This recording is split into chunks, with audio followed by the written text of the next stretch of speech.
banoonya kalulu naye nga mpuliddeko abamu ku babaka babadde bawagira ddala bya Mukama nga bagamba nti ekireetedde ddala bya Mukama okubanga bamuwangudde mu kalulu kano okubanga amawanga gano amalala gabadde tagaagala ensonga ya bibiina kuyingizibwa mu mukago guno gwa East Africa kubanga ddala bya Mukama yabadde awandiddwako eddusu lya NRM.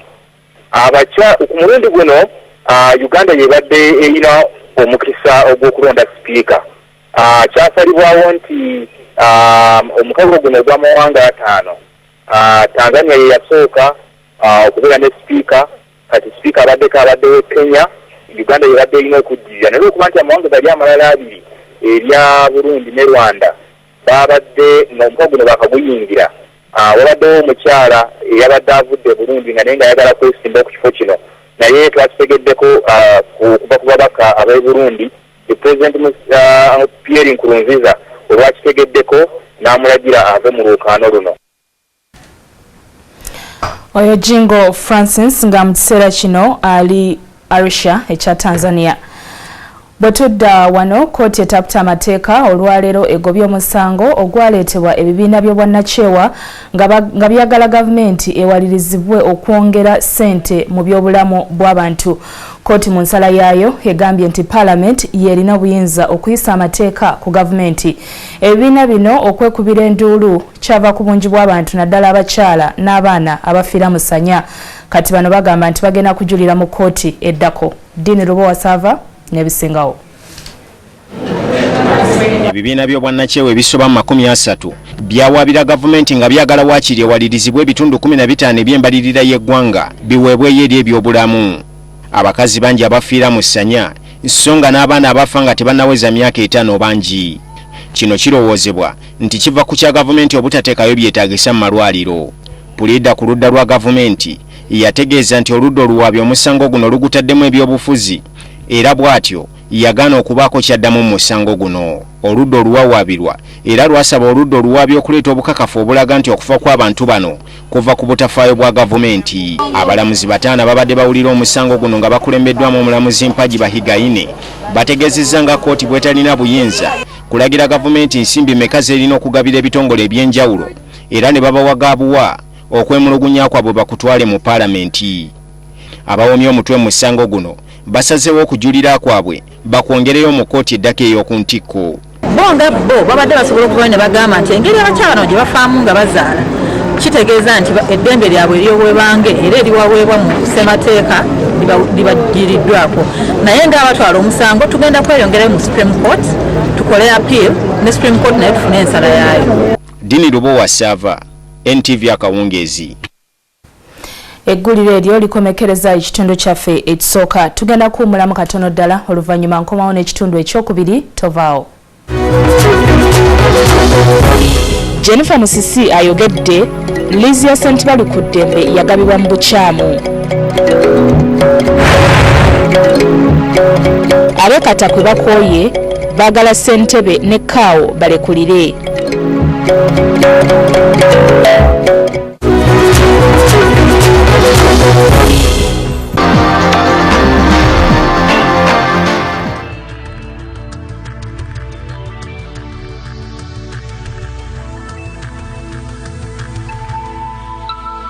This is NTV.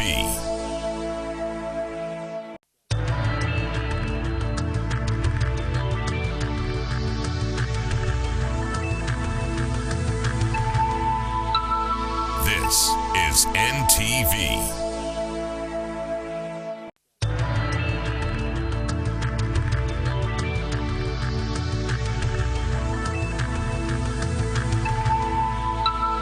This is NTV.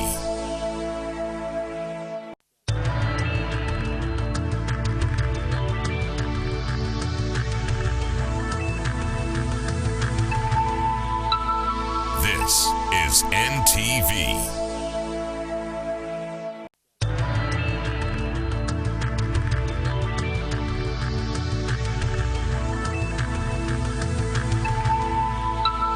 This is NTV.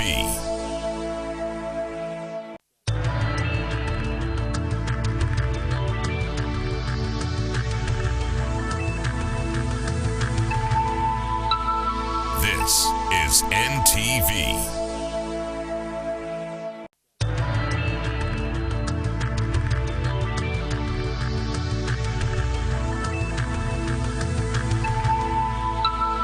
This is NTV.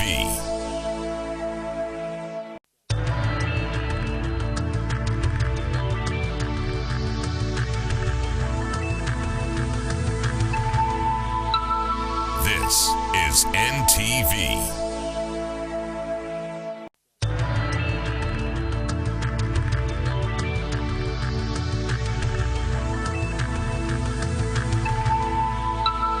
This is NTV.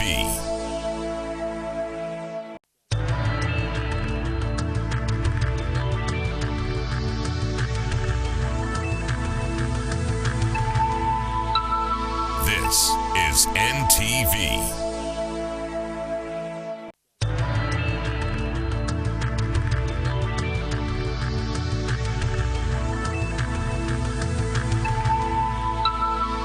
This is NTV.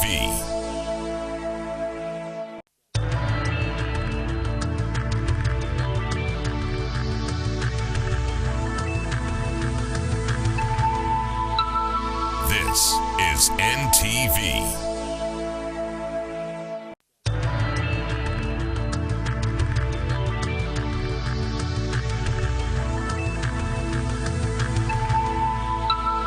This is NTV.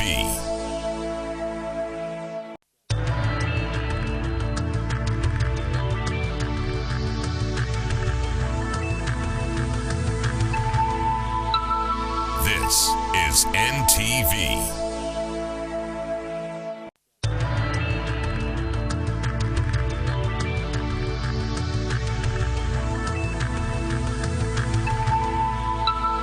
This is NTV. Webale nnyo munafu kubanga okyali ku NTV katugende mu maaso n'amawulire. Nankulu w'ekibuga Kampala Jennifer Musisi ategeezezza nti abasuubuzi b'omu katale ka St. Bali ku ddembe tebalina liizi ku ttaka okuli akatale ako nti kubanga akakiiko akagibawa kakikola wabweru w'amateeka. Musisi era asekeredde Yusuf Nsibambi akulira akakiiko aka Kampala District Land Board ng'ono alemeddeko ku ky'okugenda mu maaso n'emirimu gye. N'amugamba nti okuva KCCA lwe yajja mu buyinza akakiiko ako konna kalina okusattululwa.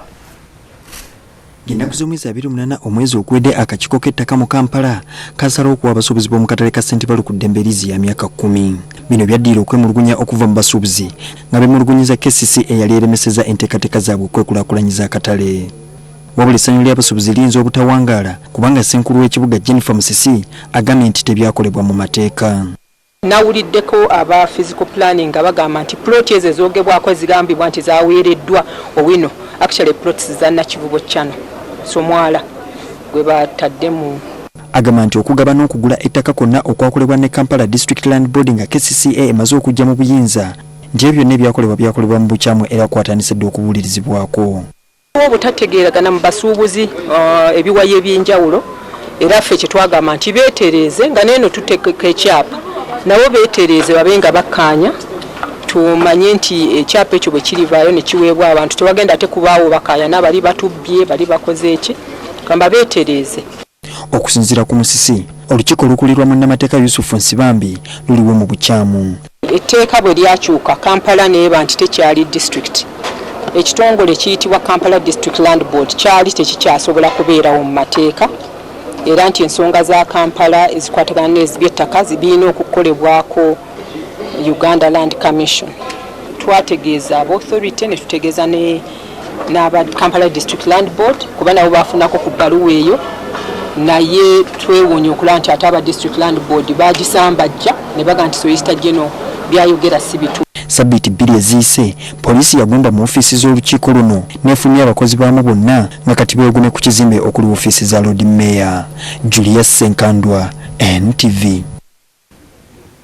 Abawagizi ba NRM mu district ye Katakwi olunaku lw'eggulo bavudde mu mbeera ne beekalakaasa nga bagala ssentebe wa district eyo n'akulira emirimu balekulire.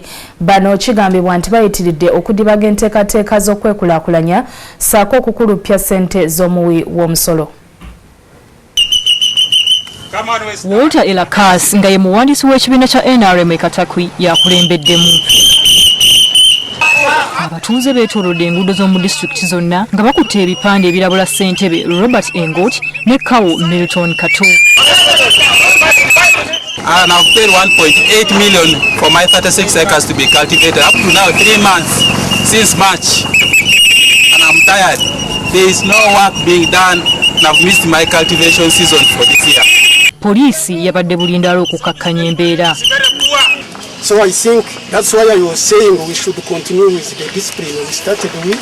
Abeekalakaasi bano bakwanze RDC w'e Katakwi ekiwandiiko ekijjamu ssentebe ne Kawo Obwesige era oluvannyuma naye yatuuzizza olukiiko okwogera ku nsonga nga ne bwe balumiriza balwetabyemu. Ensonga ezitabudde abatuuze ze ssente ezibulankana ate nti n'ekitundu tekikulaakulana nga bwe baali basuubira. We want to know how far that is taking place. Why are the block farms that were meant for Marlborough, Mariam, Palama, and the post have posted some of the figures that is here. Ssentebe ne Kawo ebiboogerwako babyegaanye. Bw'atyo RDC n'abagumya nti ensonga agenda kwongera okuzitunulamu. Those are the fingers they are pointing at you. Abasajja babiri abagambibwa okuteeganga abasuubuzi mu makubo mu bitundu by'Eddokolo ne Amolata Kyaddaaki bakwatiddwa. Bano basangiddwa n'emmundu ez'ebikwangala ze babadde bakozesa okutiisatiisanga abantu nga tebannaba kubanyaga. Omu ku bakwatiddwa yaliko ofiisa mulamba mu kitongole kya poliisi. Moses Ojok ng'ono yawumula emirimu gya poliisi ne James Otim omukumi mu hoteli emu mu kibuga Ddokolo. Bombi batuuze mu tawuni y'Eddokolo.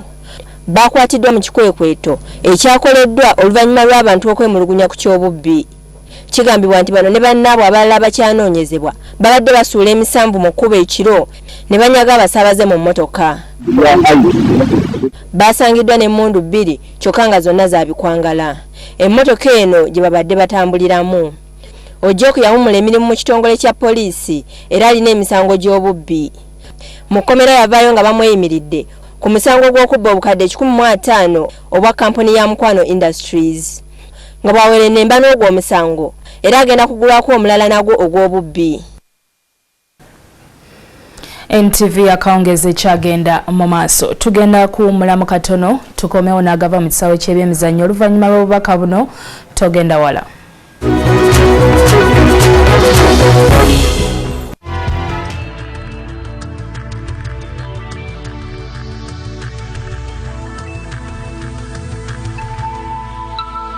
This is NTV.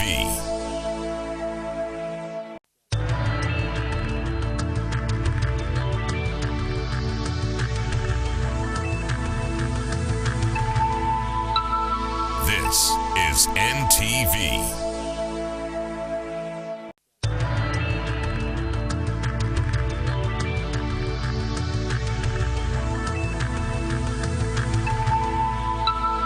This is NTV.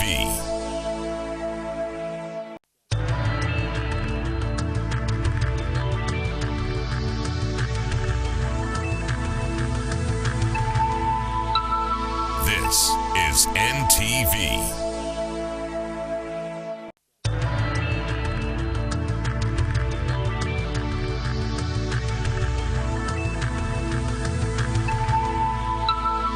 This is NTV.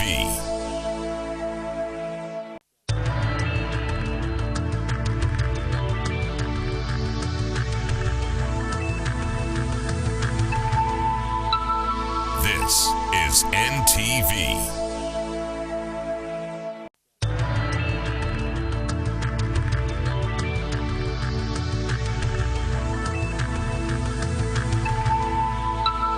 This is NTV.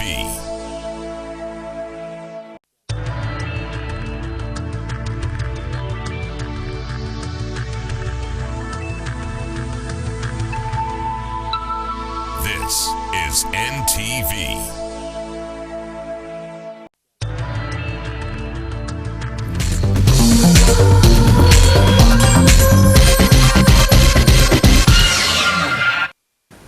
NTV Akawungezi n'amawulire agava mu kisaawe ky'ebyemizannyo.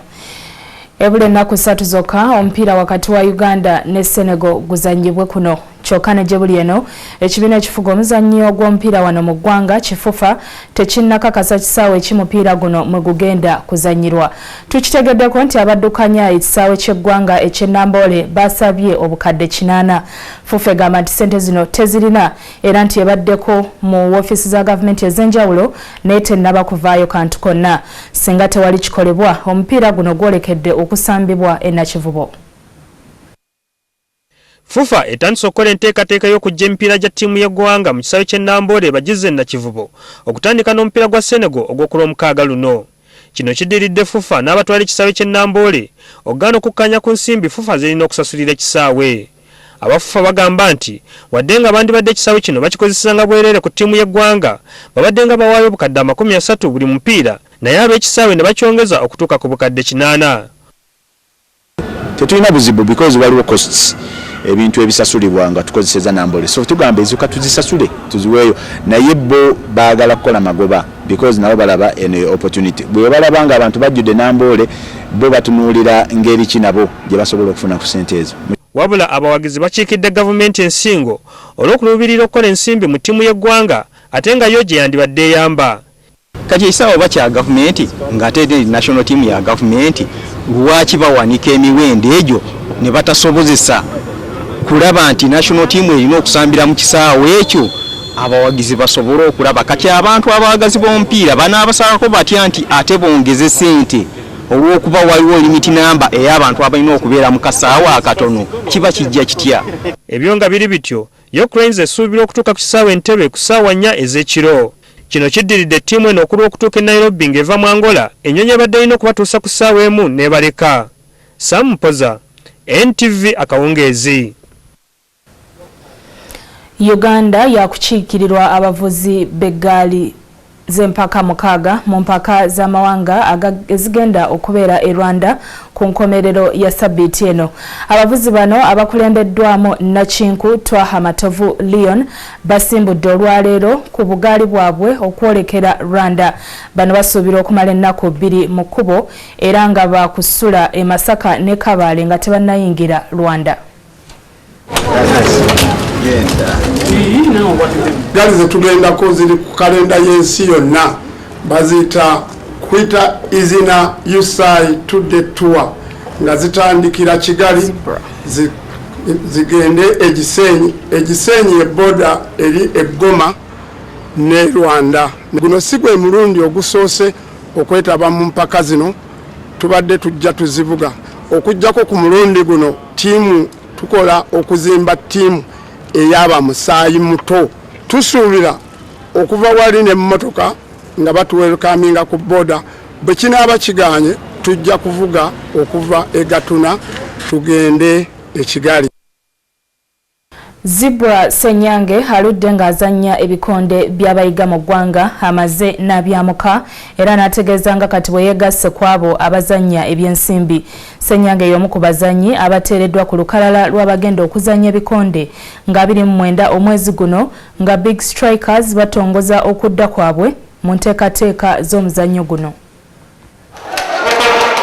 Abaganda bagamba nti ekite kitava ku ssogolero kifuuka wankindo. Ne Zebra Senyange abadde yeefudde luliira mu nnyana mu bikonde by'abayiga aludde dda kinaabyamuka. Olwaleero Senyange ategeezezza nti ekibadde kimusibye mu bikonde by'abayiga kwe kugezaako kwenyigira mu kabufufe w'okubitereeza naye bw'alabye nga biganye naye kwe kubyamuka. Naye ebadde just time, matter of time ebbanga limaze mu amateur nga ninda abantu abatuufu banajja ne bakwata ku bikonde tubiteeke ku level basobola obiteeka ku level eddako nsobola okusobola okutandika professional. Senyange wakusooka okuyingira mu miguwa gy'abazanyira ensimbi nga 29 omwezi guno bw'anaaba attunka ne munnakenya Patrick Amote ku Garden City. Nga bw'ateerya ntama Senyange agamba nti azze amazeeko nga muwogo. Zaaga olaba bibadde biri ebyamaca nga byegira naye kati na business there's no joke ne training yange yakyuse na buli kimu kyakyuse. Abantu bonna abatabasobola okufuna chance nga ndi amaca babyerabire. Kwolwo era Robert Kamewa akuttunka ne Charles Kakande nga balwanira omusipi gw'eggwanga.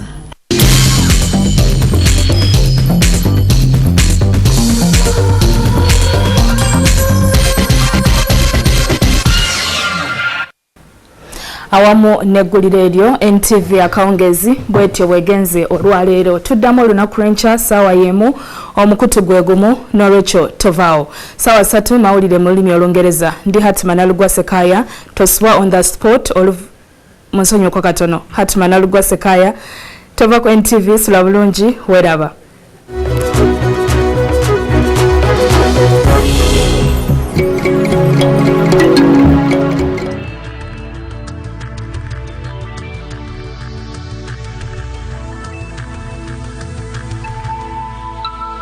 This is NTV.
If you want a valuable source of information regarding cons, well, it's right here on this show. If you have no idea what we do, basically, we get cons and then reenact them. I'm telling you people, this is Tricksters.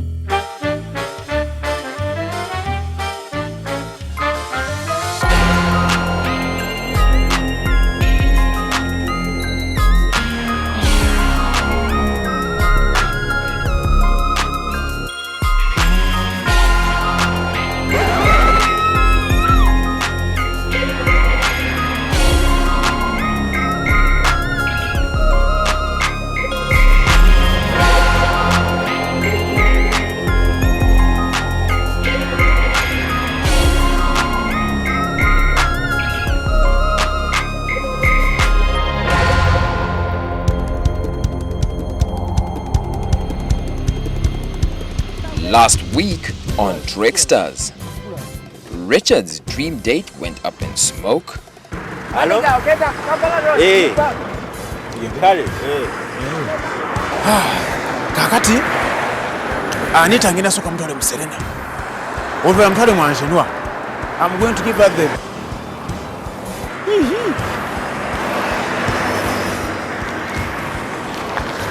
What is this?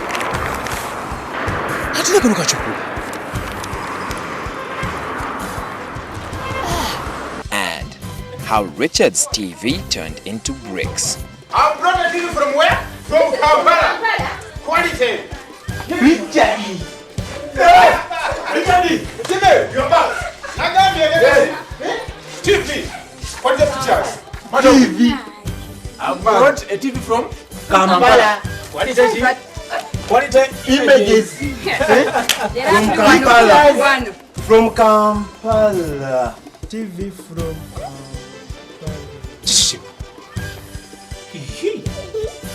What is this? Some kind of a TV from Kampala. And tonight on Tricksters, Ramla has teamed up with Edwin to create a nightmare for some poor unsuspecting fellow. Coming up on the show, an act of kindness exerts a price. Sweetheart, you husband snatcher. Sweetheart. Are you talking about? Watch out! God. You, watch me. Banange, I don't know that man. I don't know him. And Brenda tries to cut a bargain and loses all. Okukola kino kikive bulungi. Kakolewe nti kambalekere sente tusooke ndiite engatto. Okiraba? Kemumpe sente. Okiraba tekikola nnyo. Ensonga nnungi ntuufu.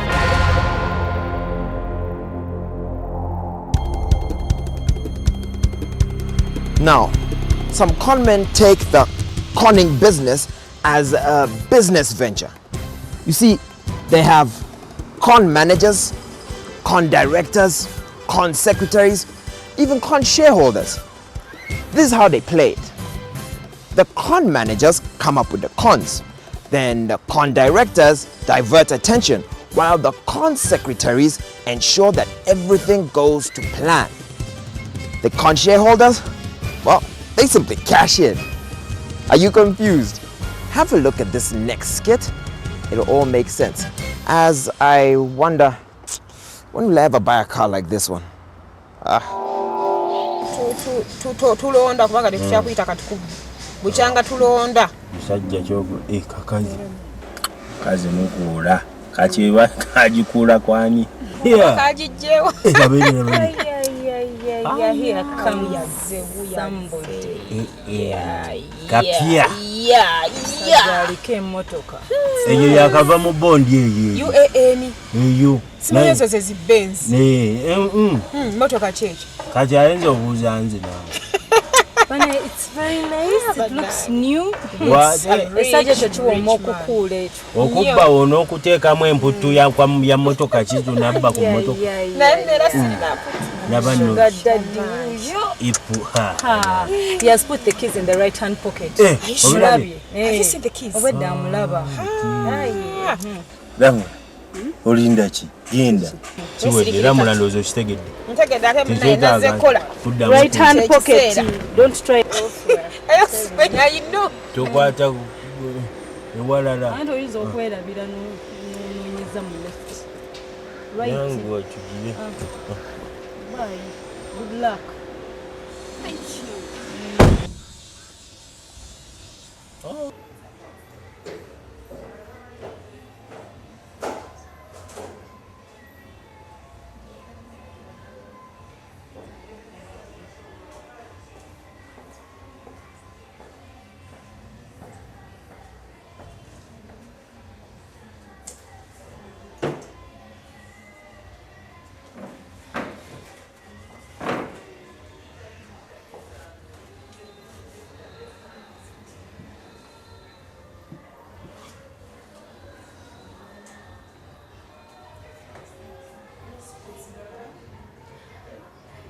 I would like to take a Jess, please. Okay. Thank you.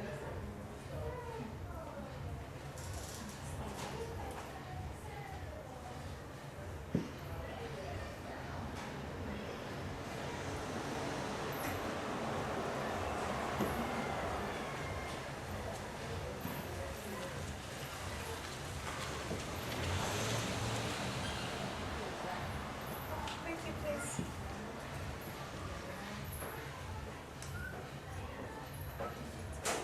And so, the stage was set for Charles as the hero in this piece and Ramla as the damsel in distress. Edwin is ready to help them along. Hi, sweetie. Hi, baby. Excuse me? Which drink will you take? Can't you see me drinking? Hey, Yeah. it's a drink. I'm drinking. Chichi nawe, may I have my money? You just order for any drink and they give you. Please. Huh? Can you give me your number, please? Can number? What? I don't even know who you are. Hey, please. Huh? You better shut up. Number? you Malaya where do you think you're going with my husband? What? Malaya? What are you talking about?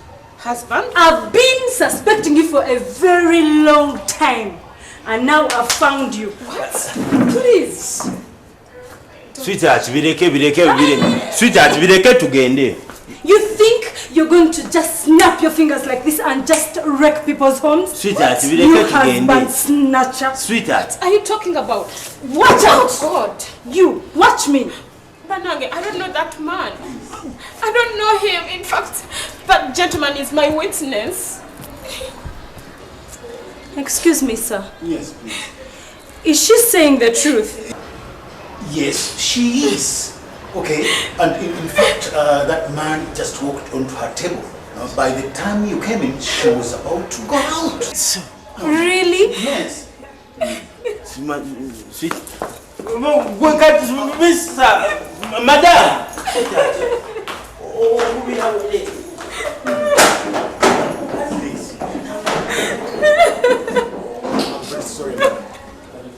I'm very sorry, madam. Madam, I'm very sorry. Can you have this?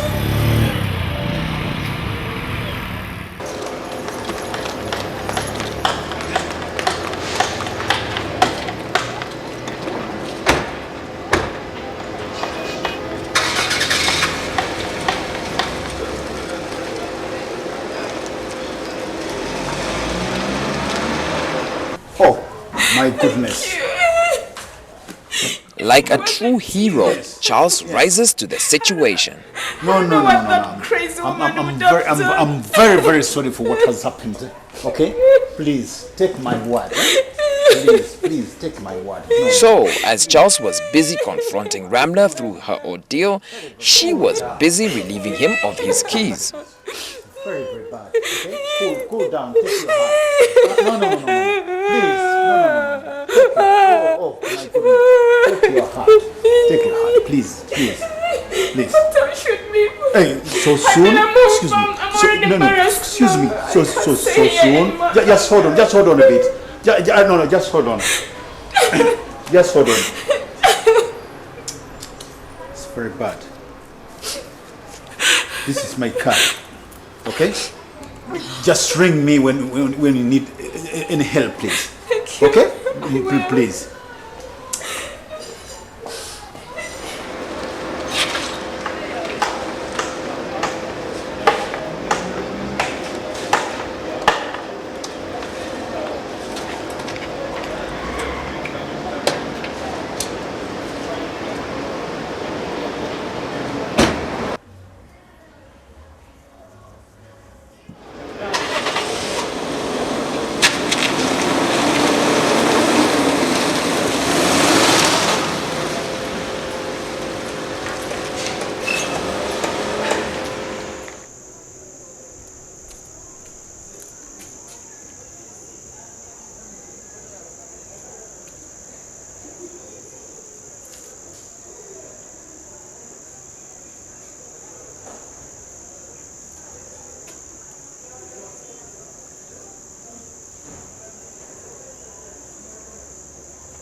Next time you try to be helpful, make sure you don't get swept away by the tide.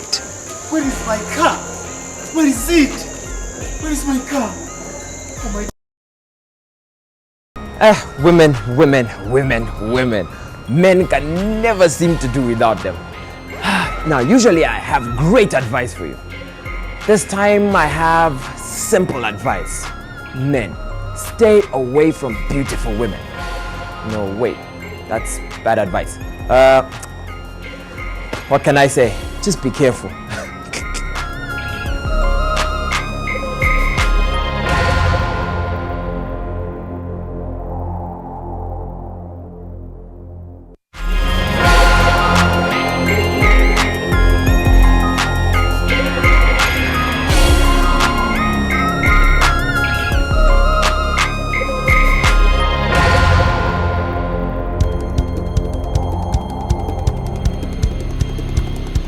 Now, some people tell you that money makes the world go round.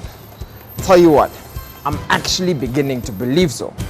If you make someone believe that they're going to make a lot of money or a huge saving just like that, I tell you, they're bound to act irrationally.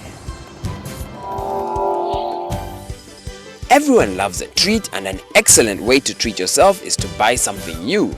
And when it comes to shoes, ladies cannot have enough of them. Red, blue, green, all colors and styles. Ladies will never stop buying. Dennis is inside the shop pretending to buy but actually looking out for a victim. Albert is stationed outside ready to assist him to pull off this con. And Brenda was just shopping for a pair of shoes. Good shoes. Osimye kali wase. Oh mukuru. Kana kabloni kasente meka. Kano kamitwalo mukaga. Waliyo kali akalungi akali wansi kamitwalo mwenda. Ngasika kuzanyisa akate. Sewo. Sewo. Nedda siwe ekito. Nsobola kuya. Nsobola kuya. How can you help me? Tell me. I work in this shop, right? As the shop assistant, right? But they don't pay me very well. Okay. No, manye embere na kuzino nino kubeerawo. Otyo? Kakati, sobola genda mu store. Nakuletera engatte eyo. Mitwalo 5. Are you sure? Mitwalo 5. Tana bagiti. Ibe yakolera. Oyineza abakyala. Yes, nazo gye ziri. Olina ko osimi. Kali. Njagala kana ka black.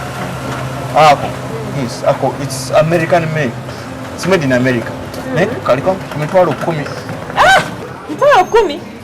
Sebo. My shop is very expensive. Nsobola kuleetera emitwalo 3 naye kafa mangu. Kafa mangu nyabo. Banange sibwaga kakati you. How much will you get me the one I want? Nsobola gikula ku mitwalo 5. Mitwalo 5? Nsobola. Kakati nze kanku mitwalo 5. Ompenga teyo. Chuchikola. Mpenga tijagadde. Katinda kose winda kose. Omanyi si byangu kiri bwe kiti. Obuyino ziteeka mu kiko. Baasa. Akana bakulabe. Kitegeera. Soko ziteeko. Izo ziteeko. Nyabo. Olabe engatte eyo. Osuwa kutegeera. Engatte ya mulembe ojajjambala okaddiwe paka welikadwa n'ofadde. Mikwano gyo bajja kusima nti oli nyabo omulembe. Olabe engatte eyo ngabe masa. Koko naye kanku. Kama masa. Kamulembe ako. Kalungi nnyo nako. Unknown to Brenda, Albert is working with Dennis, so when she sees him handing over his cash, she believes it's a genuine deal.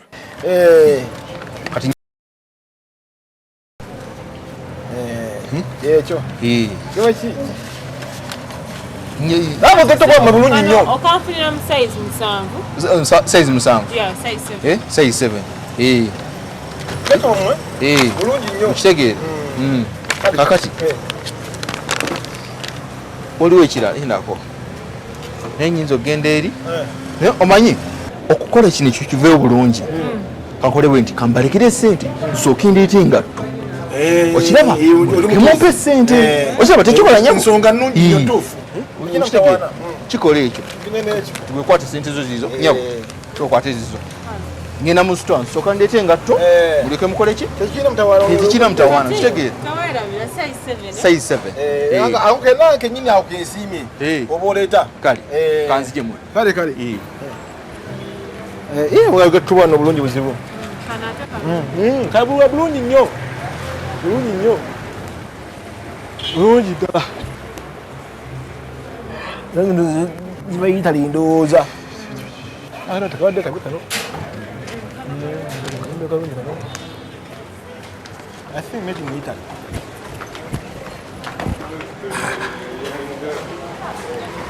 Bulungi buzibu.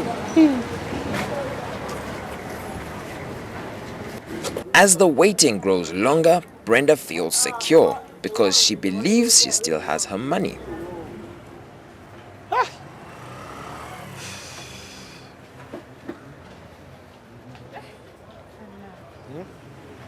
Yaluddeyo. Nobaka tukwebati. Akati gwe ngenda mu ndolo omukyalo ne ombuzi kwatagala ku musajja ono. Nange nzikire mmange eno gyali jagenze ndabe. Naye kale leka stasenta zikuzina. Zituzirina kati genda omukyalo oyo. Nzije.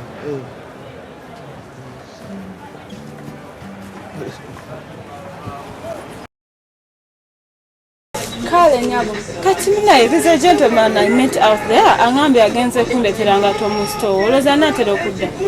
A gentleman? Yeah, there is no gentleman working with us here. Ate tewali gwe twasindiseko genda mu store. Naye omusajja ngambe agenze mu store kundeteranga. Ebambi sente zazitutte. Munanga abafere bangi ku street. Nedda munange sente zange zonzina. Naye ngambe agenze kundeteranga. Sente zonzina. Kyekirungi then. Mama nze. Bannange. Omusajja nzibye. Akubye nange omusajja nzibye. Nziriza bipapula muwadde emitwalo 5. Omusajja nzibye. In this con, Brenda lost her money without realizing that it had gone. She saw Dennis with 2 envelopes, one for her and another for Albert. The fact is, Dennis had a 3rd envelope already filled with papers. When Brenda gives him her money, he puts it in the right-hand pocket. When he gives her money back, he gets an envelope of papers from the left-hand pocket. The exchange is very swift, so Brenda does not realize the trick. So, the moment you're window shopping and strangers next to you start discussing prices, it's time to run. Now, most of us like to look good. I understand. In Uganda, culture and style is everything. But before you lose your money to style, make sure you know something about the shop you're going to buy goods from. And pay attention to your surroundings.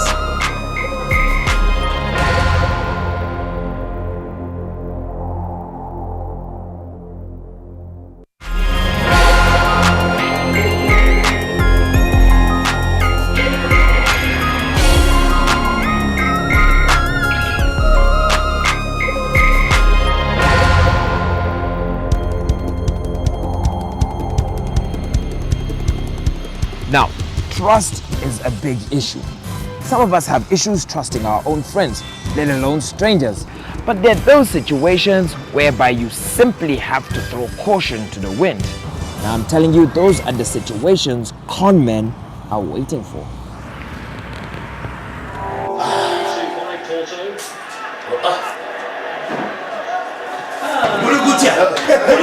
We had on their heels, brother.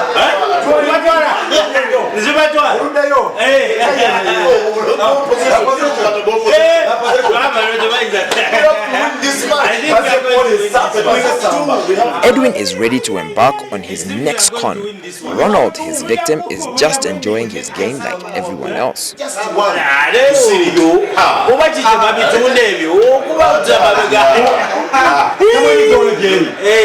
I go to Jagugo.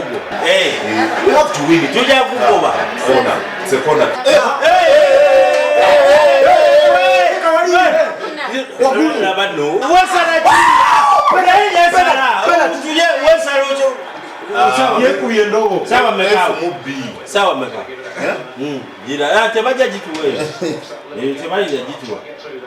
Half past 7. Half past 7. Asaka maramba gaisi kustawi. Waitress. Pale ya time watano. Kuja kutunyumira. Kuja kunyuma. Sema beka. Aumbira gende. Tabone lieni. Oh, you see? I have to call my wife. Omanyiwe ndwayo. Ayomba. Wange ayomba. Ayomba. abakazi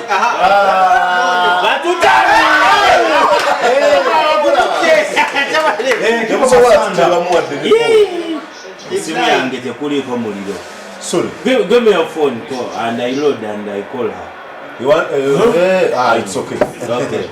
Olaba abaana abo kukushoni ayimini kukuwingi awo balungi nnyo eyo yo wingi twamala okuba twine ekizibu twakataza mabega mpaka omwana. Suppose you want to call. Yeah, let me load on your phone. It's okay. Yes. Yes. Yes. Basanyo balaba. Yes. Oyakube ekivumba yakuma ne pass. Yeah. Yes. Yes. Mulemuza kunyo munanda kuno. Wagulu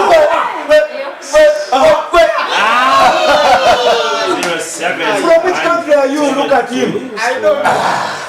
49. Hello? Hello, sweetheart. Hello?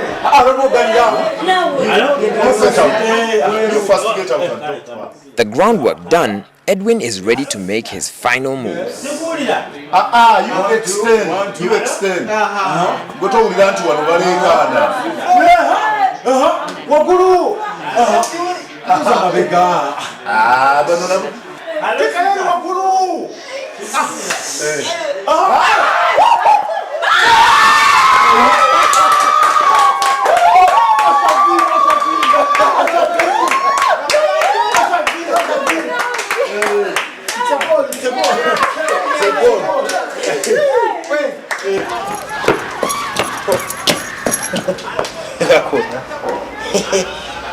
Billy, no father with the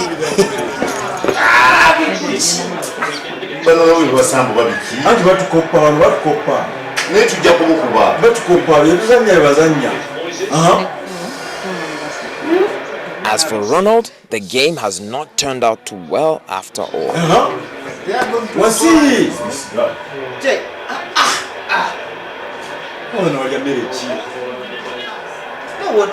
Kaunga.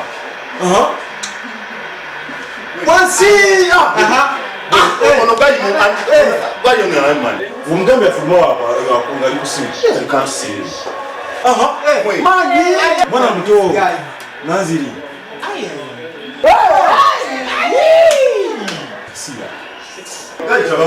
They are going to add it. They are going to see me.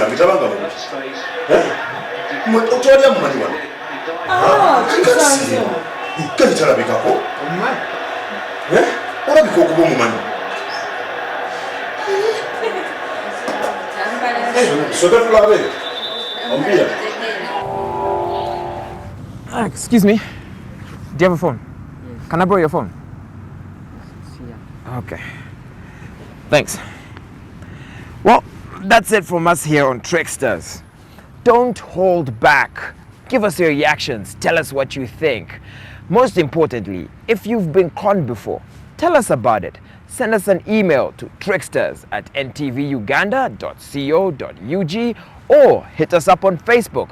And, well, basically, we'll reenact your cons. This has been Tricksters.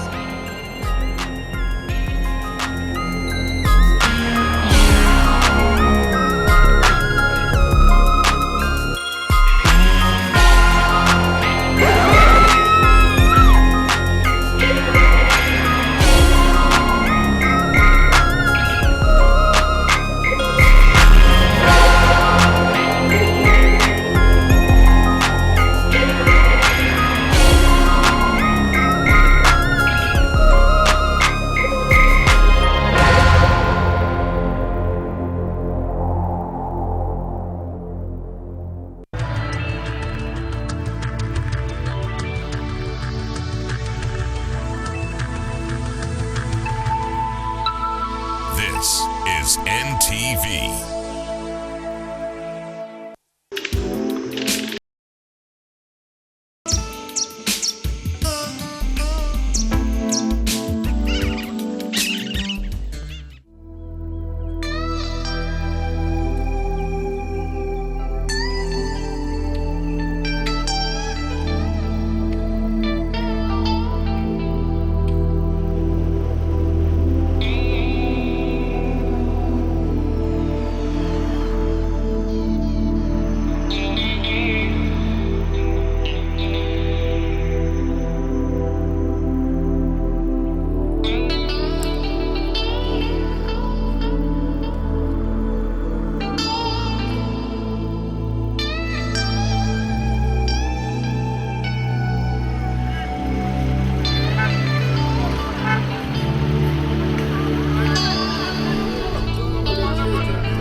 who we are, still in the east, we are in the green rolling hills of eastern Uganda, inhabited by the Bamasaba.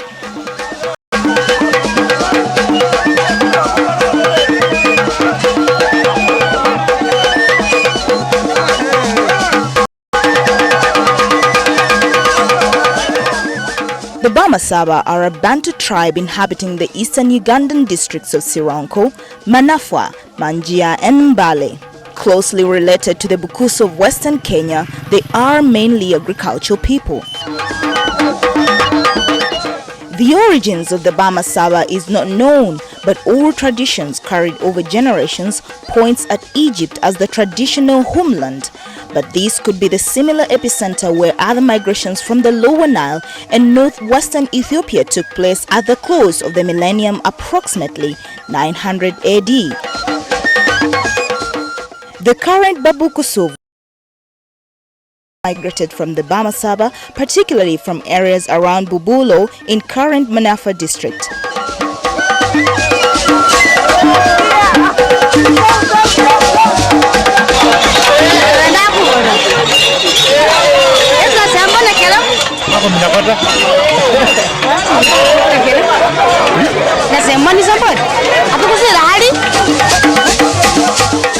The term Bamasaba is sometimes used interchangeably with the term Bagisu, even though the latter is actually a subgroup of the main Bamasaba group and were the first settlers on Mountain Elgon's western and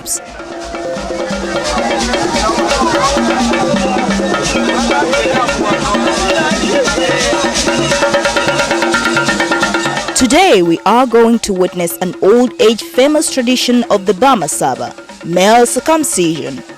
The ritual, which is long and complex, is popularly known as Imbalu.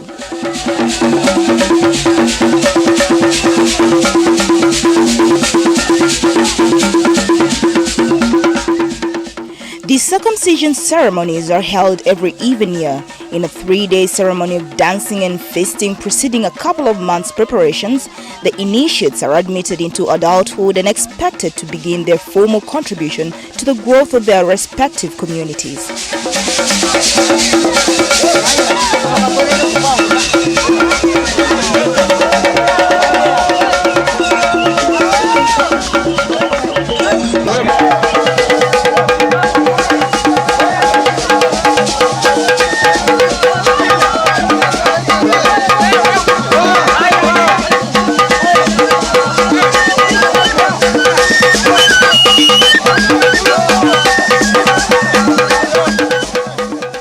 But how, when and why did Imbalu start and who started it? There's some theories explaining the origin and history of Imbalu. Imbalu ya mwambuni na bafu. Ganiana nika. Yes, bali hukana babolele ganiana nika. Ganina ni yani nikano yani kumwaka 18 gumu. Okula sherero. Kucha mumwana. Era ifefe wao halo mwana ta kufa wao mwambu niye wanani hembalu ganani hembalu ayiro muhano murwa mweko ni omulanga bali na barwa niye wanani hena hembalu ana usanga na ayiro muhana yoyo wamuloma ali wambilire nefewe ubuzwayo kwinjira nengo wambiye nawo ninjire embalu nyombi ngakwingira ta sese inkwaliya kwiwe mwambu mwana omutini ta gano omuntu wenjira embalu nga nasiningira nekusala abana babe nebusa bafa bawaho kale mu shiminga shefe shafukirira okukana nabi umukelama wewe winjira kumusamba kwebarwa wakurera mungu muno ganakurera mungu muno paka kusala abana bakhala embalu bakasherera bantu besi abama mushikuka sha mwambu binjire embalu bakasherera kale niwo Bamasaba niye isimbalu yananikano niye yakenda mu Bamasaba bosi.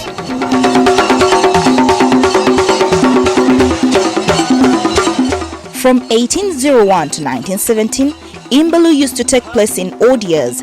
This fact changed in 1920 when 2 years were skipped, 1918 and 1919, and the rituals were conducted in even years in the months of July to December.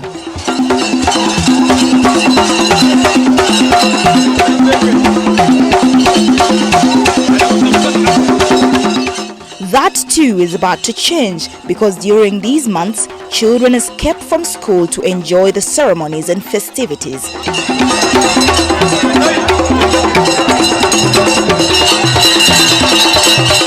During this time, they are exposed to sexual exploitation, the whole process ending into teenage pregnancies and ultimately a high dropout rate in schools, especially of girls.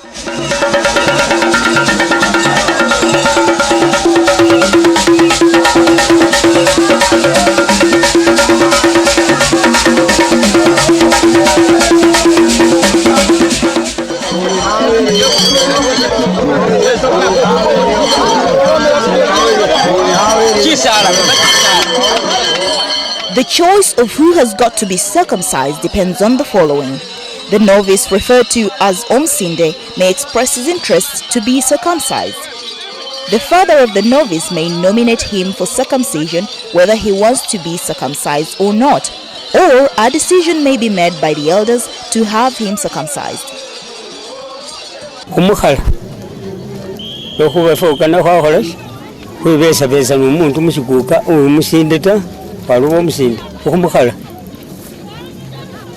The Council of Elders is comprised of different clans, and these passes the final number of boys that are to be circumcised.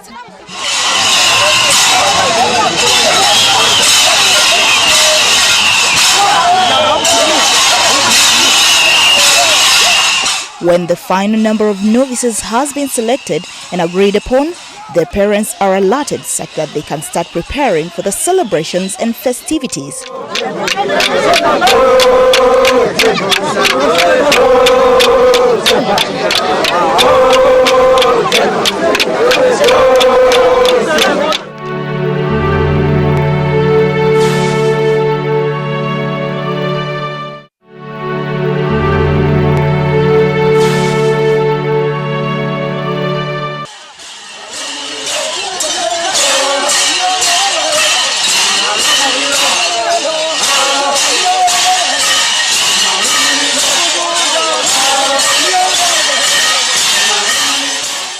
Lwekuba kigira bafukiriza kikuka shefu okwingira empalu lwekuba kisoni shefu ekimirwa shefu nisho kyanywa okwingira mu masaba bosi kigira bitsa obusana wamwambu babone abana bamwambu nga nibingira empalu kigira bitsana bamasaba bosi era bamani mu Kenya betsana okwingiza bali bawe abanywa okwingira empalu.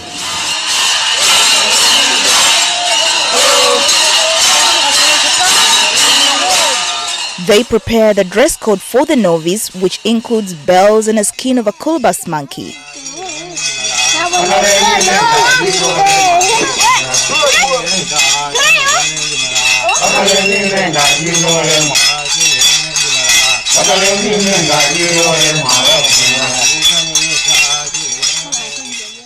A ritual is performed at the novice's home, which is the first step into initiation.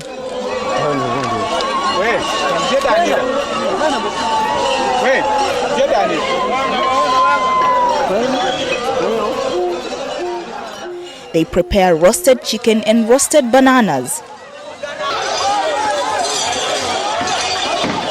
After this small ritual at home, the boy is stripped and given the traditional attire for Imbalu. After this ceremony, the novice or Omsinde starts dancing around the village in preparation for the actual circumcision.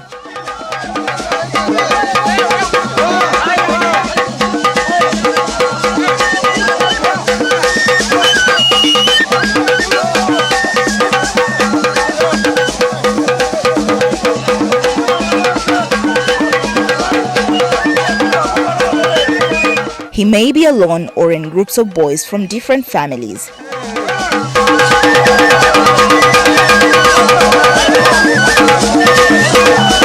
The candidates Guests are accompanied by their sisters, mothers as well as well-wishers on the dance tour around the villages.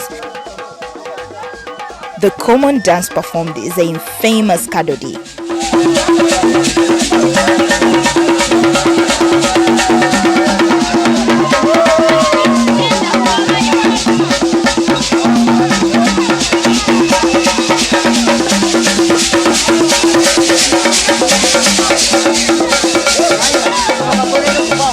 The accompanying relatives are also smeared with malwa for distinction.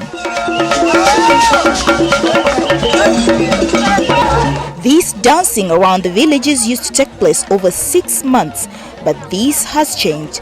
Due to the rapid growth of the economy and Uganda's education calendar, it has been cut down to only a few months, and the time of the day changed to evenings.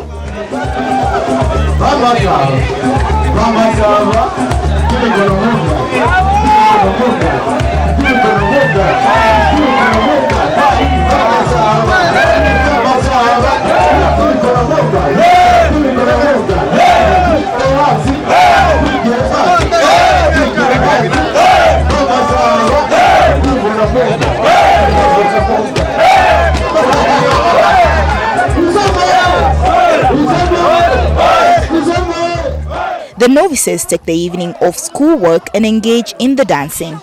The dancing, referred to as Isonja in Lumasaba, is a drill but also a way of soliciting money from community members.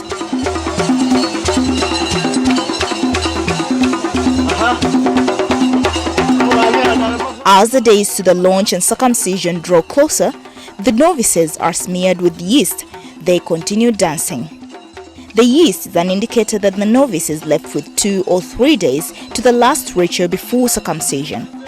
Sisi ndisyo syarebwaho khukana khumanyisya andu umwana wase wakanemba lwali khumbalo nenga so wakanemba luta sakhibwa khuwakhibwa kamamela ako wakenda mubalebeta.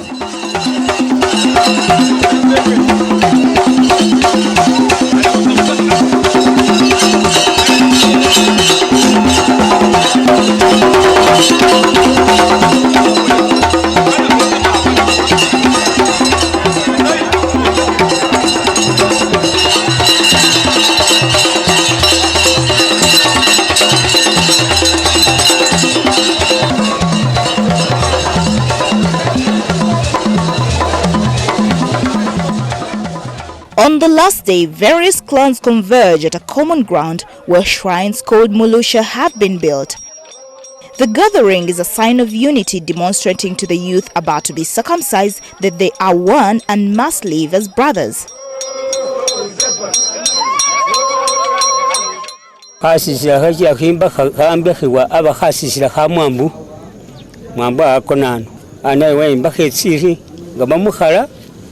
Ama mutu munyo bamukhala wima khulushakho yo bamukhala kijana fwe uko busayechi yewe niyo khakhala banana babana bewe babitsukulu bewe.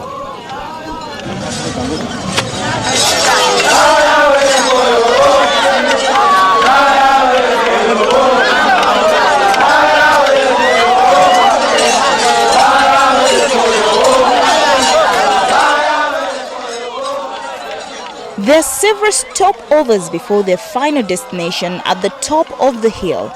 At every stopping point, there's a lot of singing, dancing and brandishing of sticks.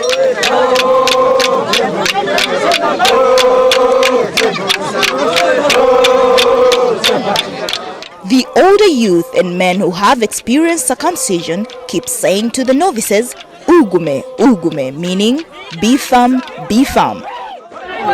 Kutienda kwa makale imparugu mogu impalita bakere kutafune wangu ukanyukanyukada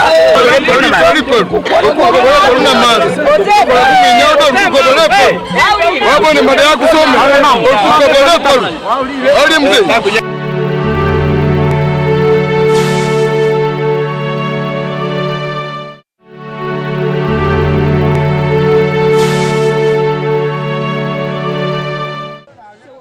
At the final shrine, the elders first go up to the heart of the shrine, where Serpent Oshok must appear and lick some bushera from the palm of the leader of the elders.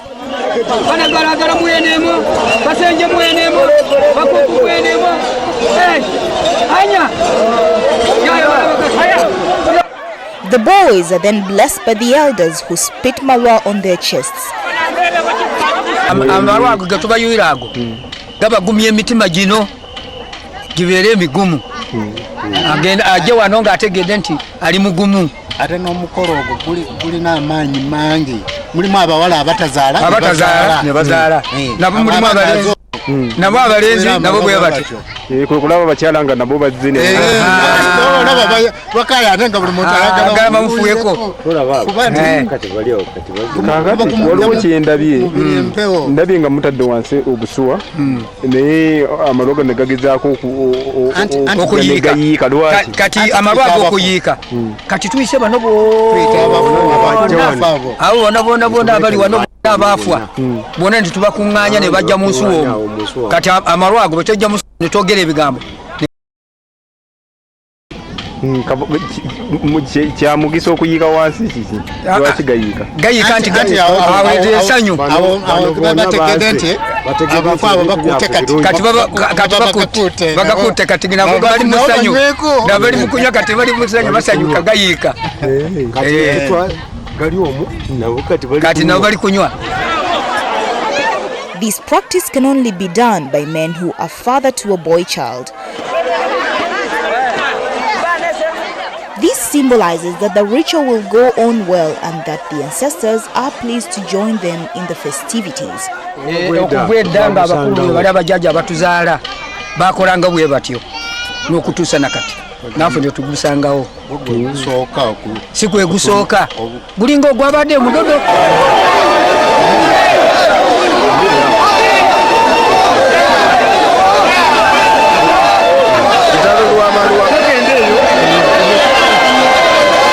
Enkya kati oba oyagala tuleka ate tuve wano ate tugenda olabe wali ku mugga kyekikolebwa ku mugga onaalaba onaakiraba olyokutegeere. The following day, the novices are taken down to a stream of water for cleansing before circumcision.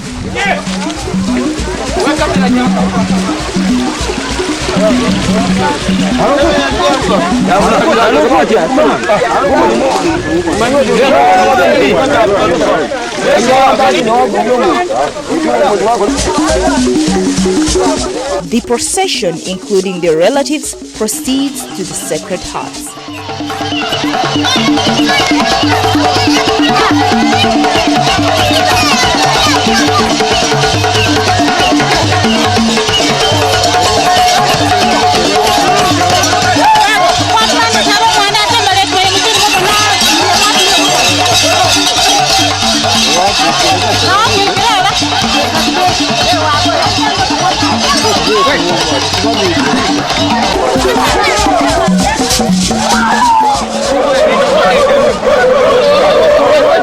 After this ritual, the novices disperse into smaller groups to their maternal homes.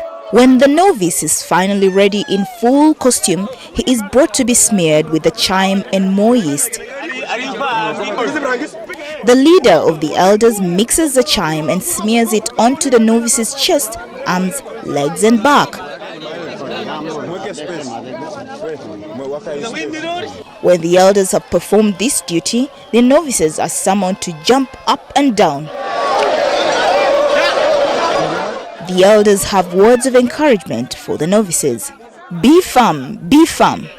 Give it a firm stomach, be strong. The novice is then told to shake off and sing a song. This is usually at the courtyard where he is going to be circumcised.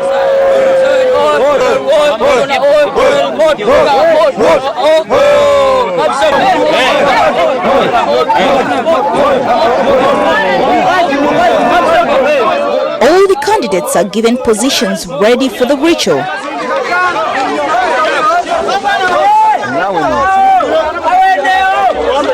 Usually the oldest of the batch is the first one to face the knife. There's a lot of tension and anxiety just before the operation takes place.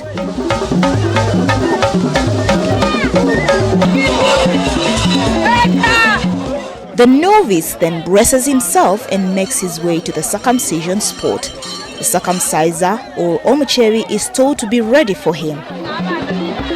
A way is made and the novice pushes through the crowd to the spot where only close relatives are standing to ensure that the operation goes on smoothly. He must be strong and is not expected to scream or flinch during the circumcision, otherwise the family will great importance for the candidate to stand strong during the circumcision to show that he is capable and ready to become a man. The novice stands firm and the assistant circumciser prepares him and thereafter invites a senior circumciser who quickly cuts off the first skin.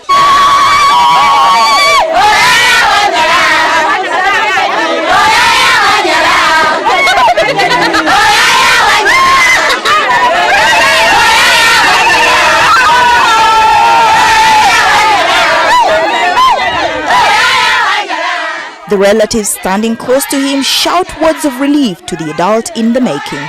There you are, you have been spoiled. What follows after this varies from one county to another. In North Bufumbo County, the wound is washed and later trimmed.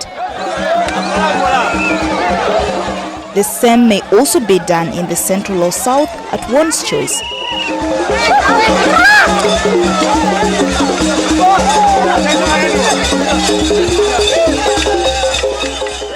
Finally, the elder takes a close look at the umufolu or the newly circumcised before he is covered and made to sit down.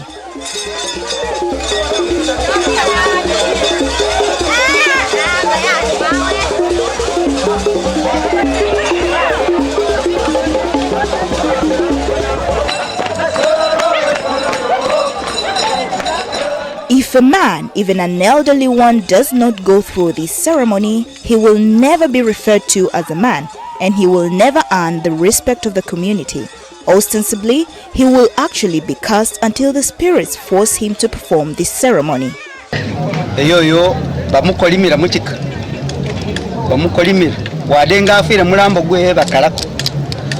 The initiates are thus admitted into adulthood after this ceremony and are expected to begin their formal contribution to the growth of their respective communities.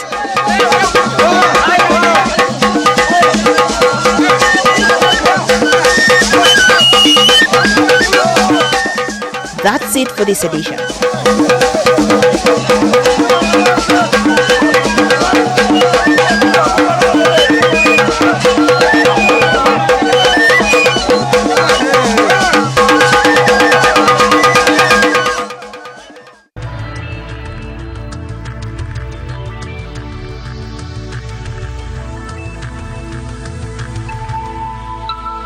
This is NTV.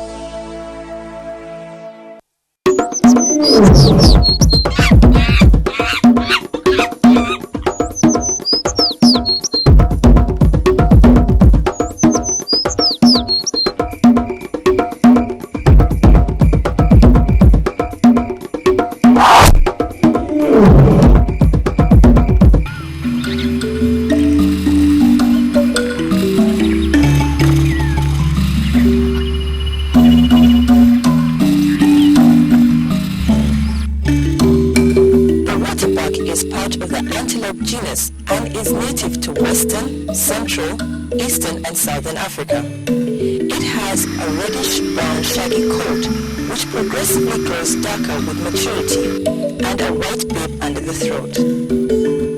It is generously covered with thin brownish oily grease that has a distinct musky odor. It's easily recognized by a distinctive white band on the rump encircling the tail and the long, ball-shaped ringed horns of the male, which go up to 100 centimeters long.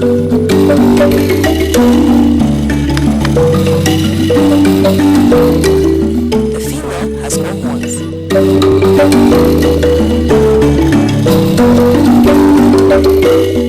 The waterbuck stands up to 1.3 meters at the shoulder and weighs from 160 to 240 kilograms.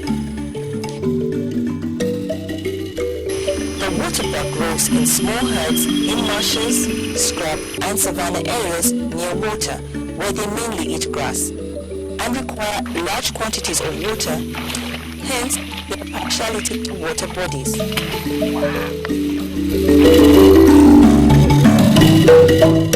The waterbucks share a social life similar to that of the cobs. They are territorial, and a herd usually has one dominant male with numerous females. Young males form bachelor herds, which are a training ground for the bucks to perfect their skills in order to go and fight the dominant male and take over the herd of females. This is part of their training process, and they will choose a partner according to their horns, which must be the same size. These wrestling matches are preparing them for a major territorial fight with a dominant male in order to take over a leg in the traditional breeding grounds. Waterbucks will give birth to a single calf after a 7 to 8 month gestation period. Waterbucks have a lifespan of 18 years.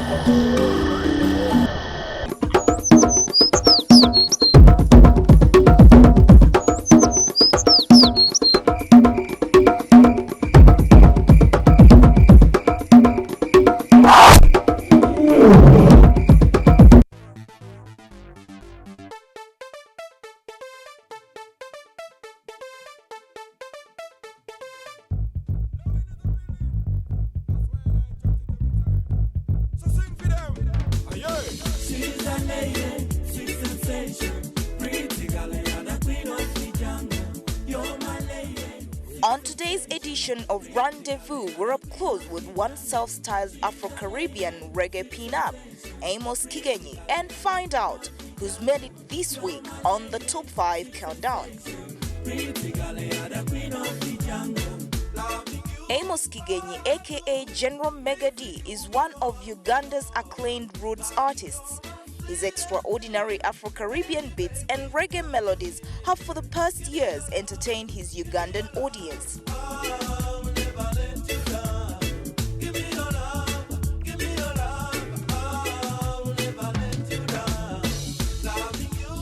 Born in a family of 8 in a rural and quite secluded area, Megadi's background throughout his early years was to a certain extent hard-hitting.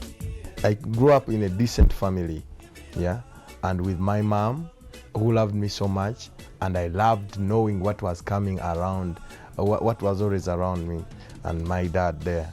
I used to do a lot of digging. I used to sell pineapples in a small town called Namlesa to make fish for my brothers who were in boarding. I used to roast even pork at a certain time, but I was looking for school fees.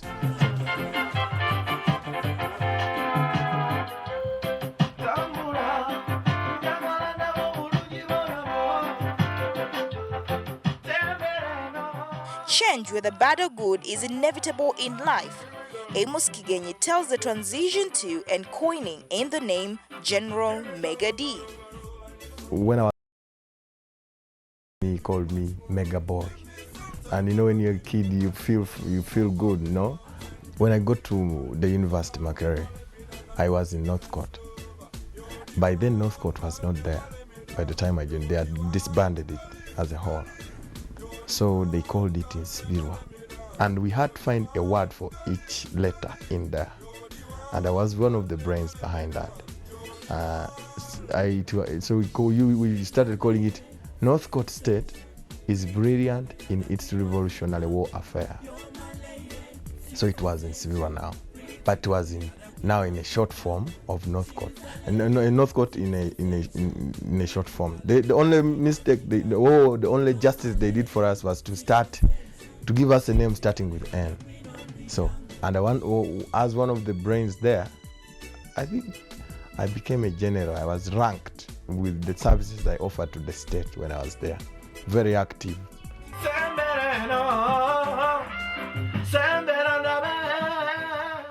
Despite his peculiar background, the self-styled general has a focused direction. Success is a discipline. I am disciplined and I am hardworking.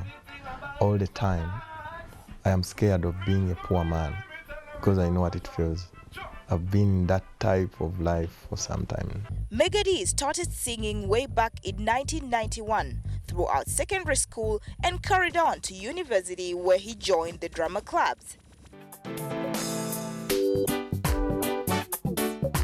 Introducing dance reggae champion Minton Kuno. Alongside Mega D in a new dance mix. Watch how the rhythm run in a new. His singing professionally though started in 1999 at university with Kibondwe Vincent, also known as Menton Chrono. The duo released tracks like Olimukazi and In Heaven There Is No Beer.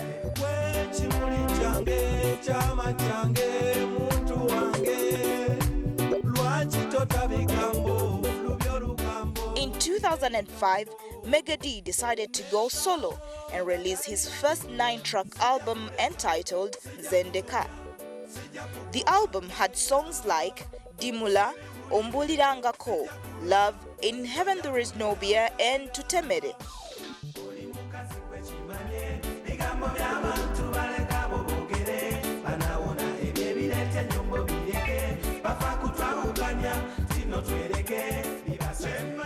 After topping the charts for a period of 6 months, Mega D earned himself a PAM award as the Best Eastern Artist of the Year 2005.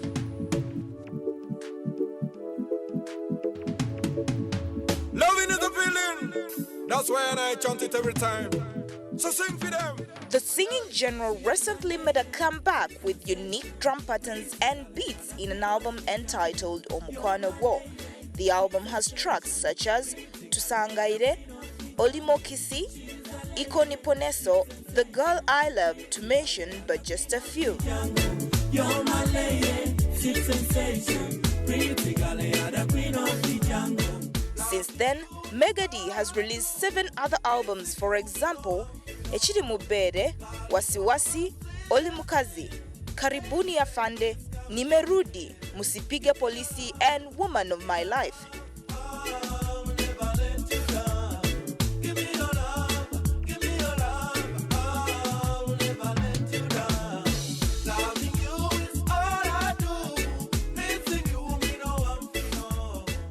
Though he has done a number of tracks, Mega D has his own favorites.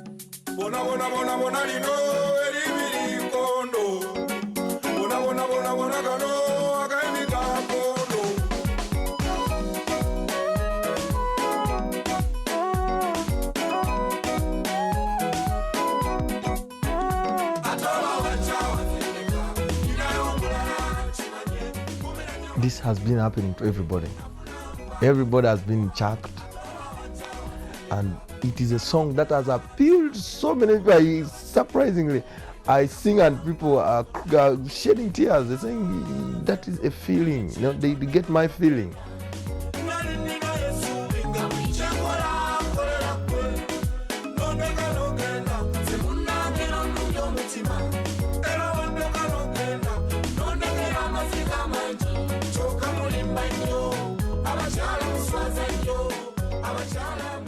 I'm an artist, and those are things that come out of my imagination, and I feel I imagine I'm in that situation, and that is how I would feel. But there is a person real in that situation that I'm singing about. So whether it's white, whether it's what, whether I understand Lusoga or Uganda, whatever tribe, people love it.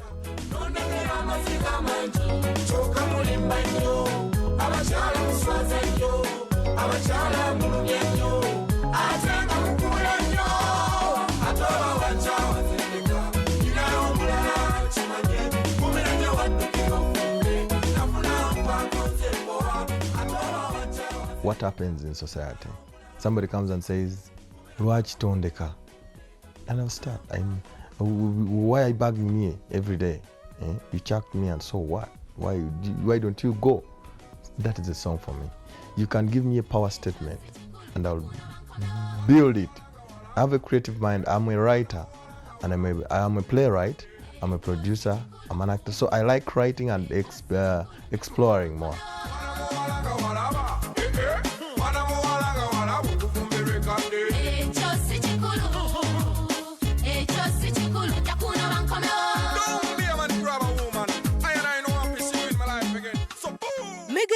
has broadened his horizons by holding concerts outside his homeland.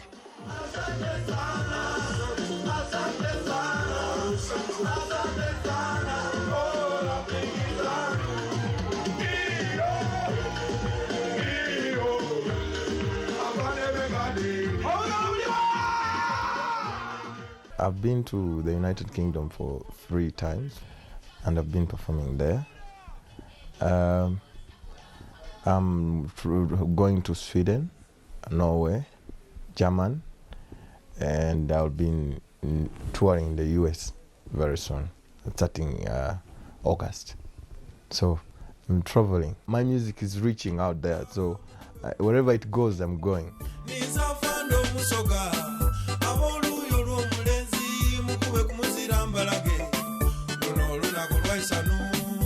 I also try to market my music much more international level, broader. So that is where I'm going. The world is growing every day, so you have to adjust immediately. In addition to music, Mega D has other accomplishments which include marketing and designing for individuals and companies. I'm a marketeer. I do some advertising I have clients. I do for them visual adverts. I do for them posters. I do for them billboards. I design them and I give them to print. I do video, TV adverts. I can do so a lot of work, and I help in doing PR for some people, for some companies, and I write proposals for those musicians you have seen in Uganda. Most of them, at least one of them has, at least those most of the most successful musicians, to send a proposal to those companies either has passed through me or I don't know, but somehow they always come. I've worked with Eagles Production, all of them. I've written for them proposals. I've done for Jose. I've done many. The list is endless, but all those big stars, So I know what goes on there, writing.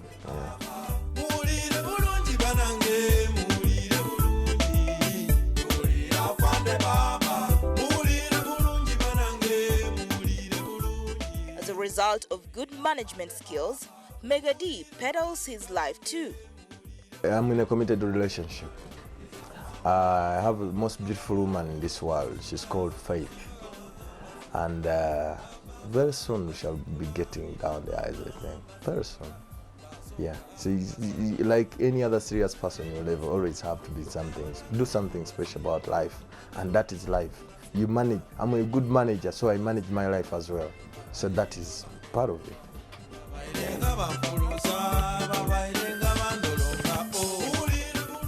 In the course of his leisure time, Mega D, together with his pals, takes off time to play basketball and keep in shape.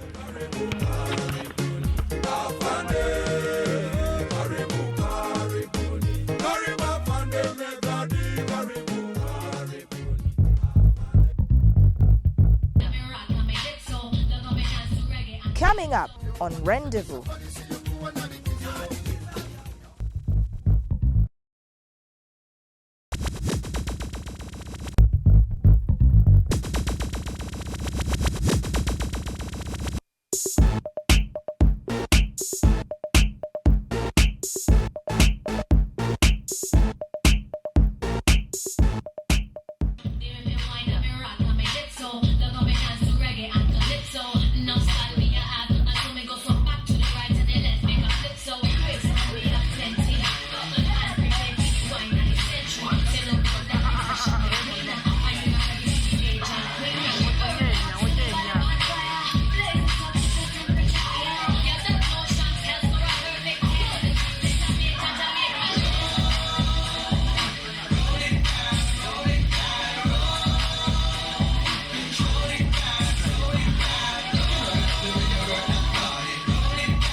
coming up on Rendezvous.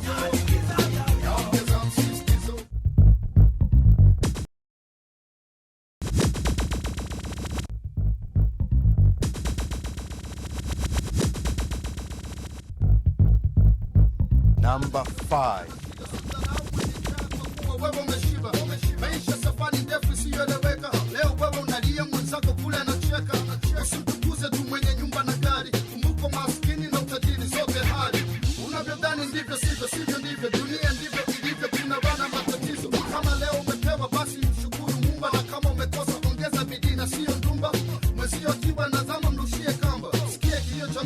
Bongo mpaka Uganda unavyodhani ndivyo sivyo, maisha ni safari siyokuwa na likizo. Yaongeza msisitizo kama usimsahau mtu mwenye matatizo.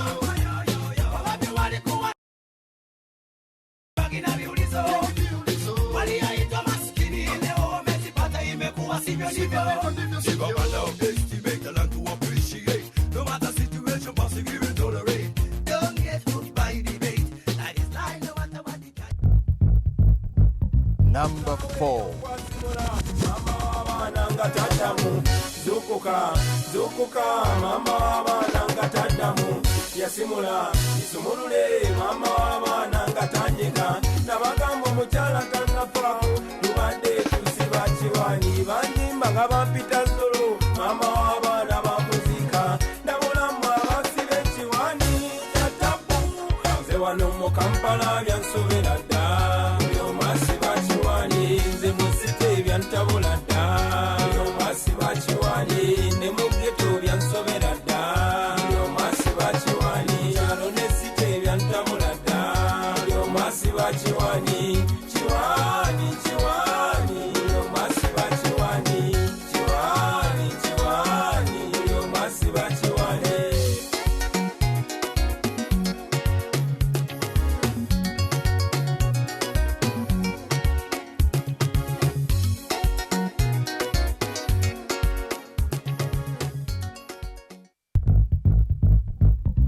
Number 3.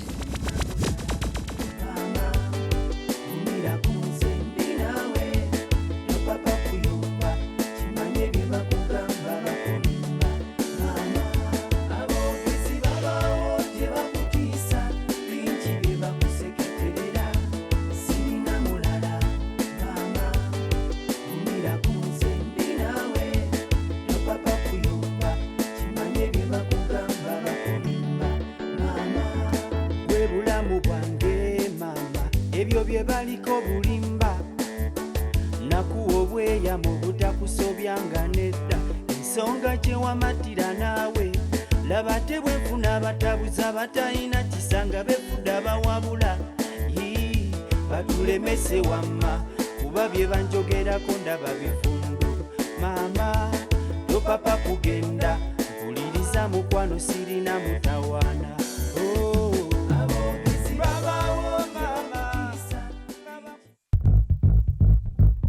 Number 2.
Number 1. Mukama omanyi bwe ntunula gye wanzija abalala gye wabaleka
NTV.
And are best known for their distinctive white and black stripes, with each zebra having its own unique pattern of stripes, just like fingerprints. There are 3 species of zebra: the plain zebra, gravy zebra, and the mountain zebra. Zebras generally stand from 4 to 5 feet at the shoulder and weigh around 300 kilograms. The largest species, gravy zebra, can weigh up to 450 kilograms.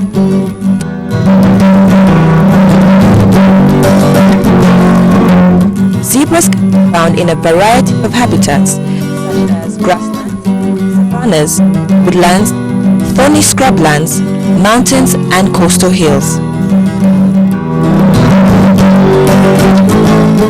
When the group is alarmed, it takes to flight with the first 5 dominant females or mares in the front and the stallions bringing up the rear. Like horses, zebras walk, trot, canter, and gallop. They are generally slower than horses, but their great stamina helps them to outpace their predators.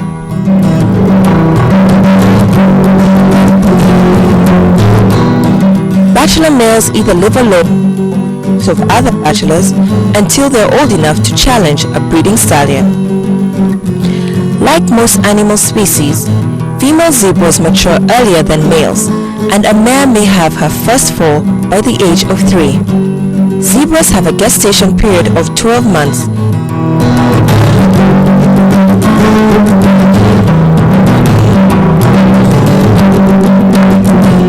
Zebras have a lifespan of 20 years.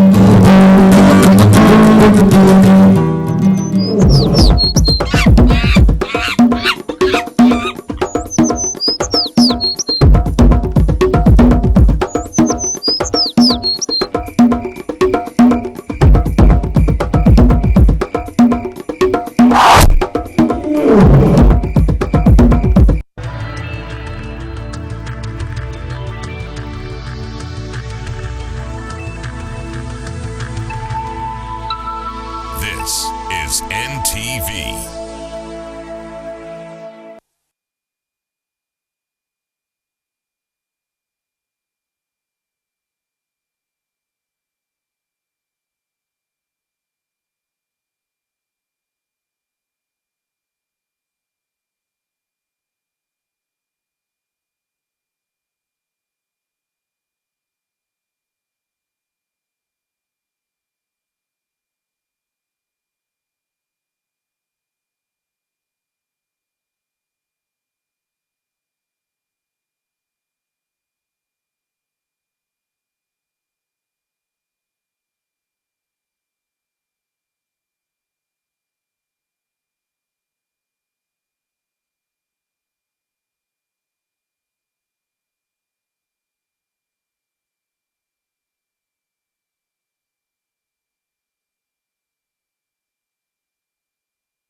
that I will be faithful and bear true allegiance to the East African community.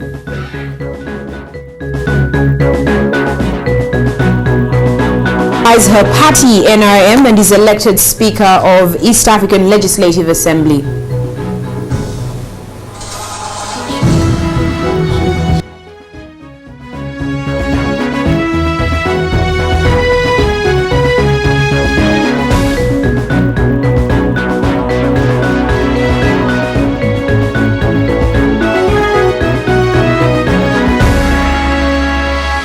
It is Tuesday evening, the 5th day of June 2012. It's 9 p.m. and we are broadcasting live from our news studios here in Kampala.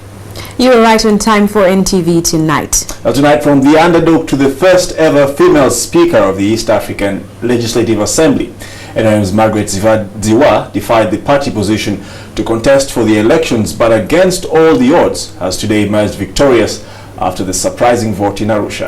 We'll have the very latest from the inauguration of the third assembly as we assess what action the NRM party may take against her. And be sure to have your say on this matter in our NTV poll. All that and so much more coming up right after the rest of the headlines. The 2012 State of the Nation Address. We look back at the promises made by the President last year. War against HIV. Tests for new generations of vaccines continue in Uganda.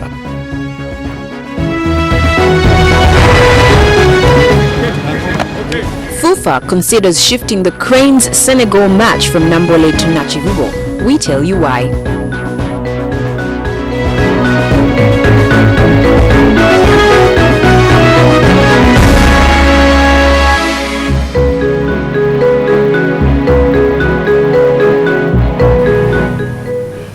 Welcome to NTV Tonight. I am Rachel Arinitwe. And I am Gabriel Epenu. Thank you for joining us. The NRM government was today left with some embarrassment and internal disciplinary issues to contend with after its candidate for the Speaker of the East African Legislative Assembly lost to another NRM member who defied the party position and went ahead to contest. Now, NRM's Margaret Ziwa was elected the new Yala's Speaker after defeating Dora Byamukama, who was the official NRM candidate for the job. In the hotly contested elections, Byamukama won the first round by 27 votes against Ziwa's 18, but Ziwa turned the tables on her in the second round when she polled 33 votes against Byamukama's 12.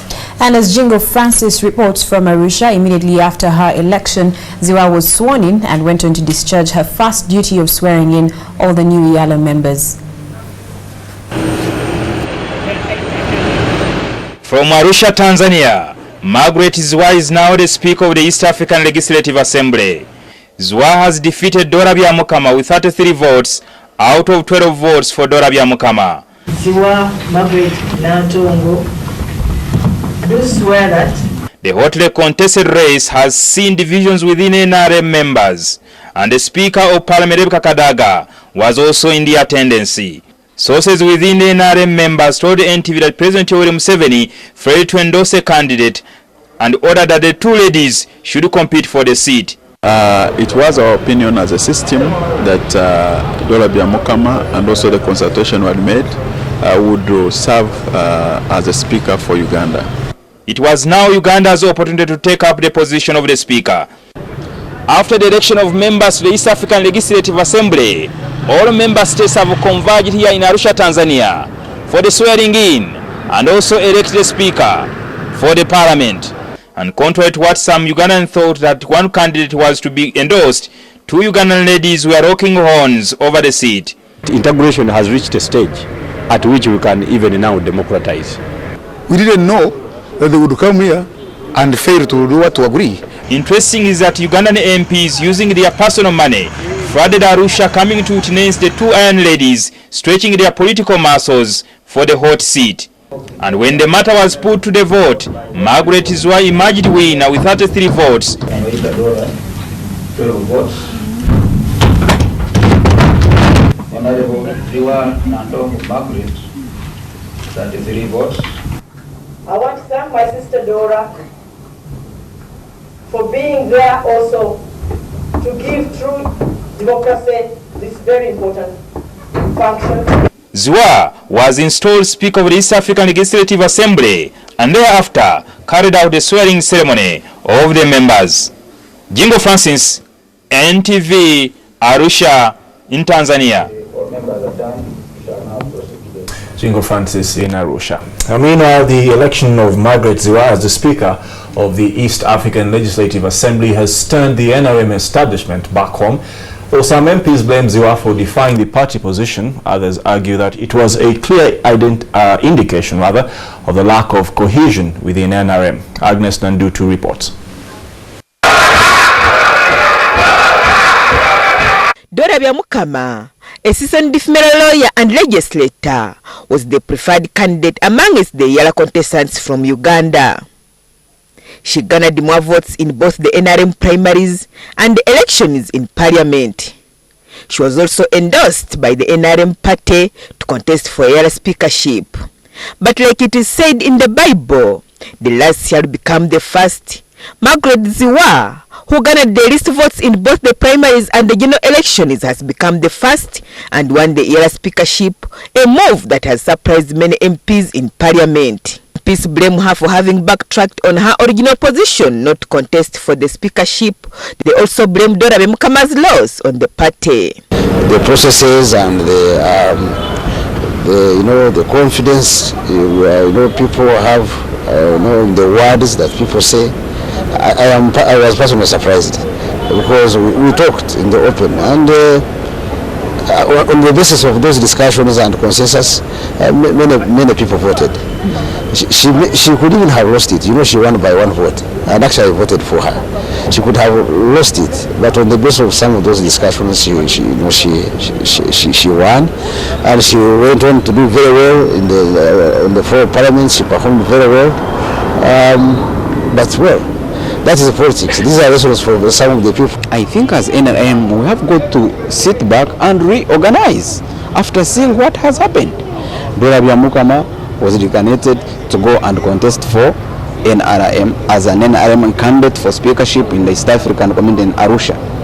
Today it's good that it is still our own Margaret Ziwa who has won. But what message does it send to us? It shows us there is no cohesion, and divided we shall lose.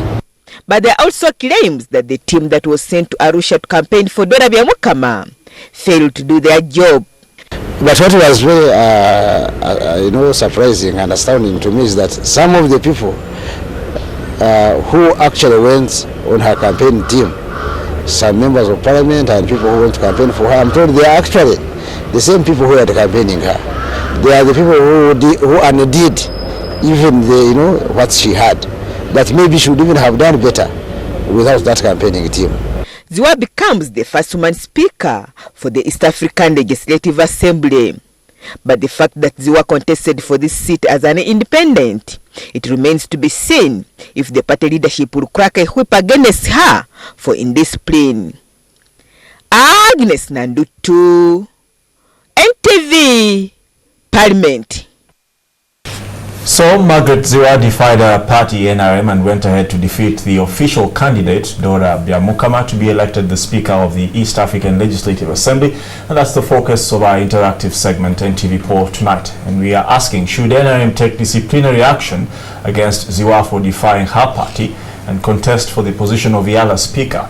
Should the NRM take disciplinary action against Margaret Ziwa for defying her party and contesting for Speaker of the East African Parliament? All right, to have yours say, text your comment to 8778, starting with yes and no. And don't forget, let us know where you're texting in from, as well as your name. And we shall be sampling some of your comments and give you the final poll result for tonight. Now, moving on, it's just 2 days to go before President Yoweri Museveni delivers yet another State of the Nation address. Last year, when the president addressed the nation shortly after being sworn in for his new term, he strongly agitated for measures to mitigate inflation trends and threw his weight behind the fight against corruption, among many other promises. And so tonight, as we wait to hear what the president will tell Ugandans this time round, Maurice Ochol looks back at the promises made by the president last year and the progress so far. It's exactly 1 year since President Yoweri Museveni was sworn into office, and many questions still remain unanswered after last year's State of the Nation address. General limitations on fundamental and other human rights and freedoms are spelled out in Article 43, Clause 1 and Clause 2. Let us all exercise and enjoy our rights and freedoms within the confines of the law. Much as the president reaffirmed his commitment to double the fight against corruption, the country was still ranked amongst one of the most corrupt in the world. World Bank estimates showed that the country was losing close to 500 billion annually to corruption. President Museveni also cited the maintenance of peace and security in the region, not to mention stability. Museveni further emphasized that the issue of energy would be handled appropriately with the addition of Bujagali power plant on the national grid. Many parts of the country to date still experience power blackouts, while some parts of northern Uganda depending entirely on solar energy. 2011 also experienced the worst inflation the country had ever reached, with rates soaring to a record 30%. That rate has now dipped to 18% though. Our financial institutions have remained strong amidst all these challenges, including skyrocketing inflation, with the headline inflations hitting in a few months. And 1 year down the road we are worse off. We are still at double digit.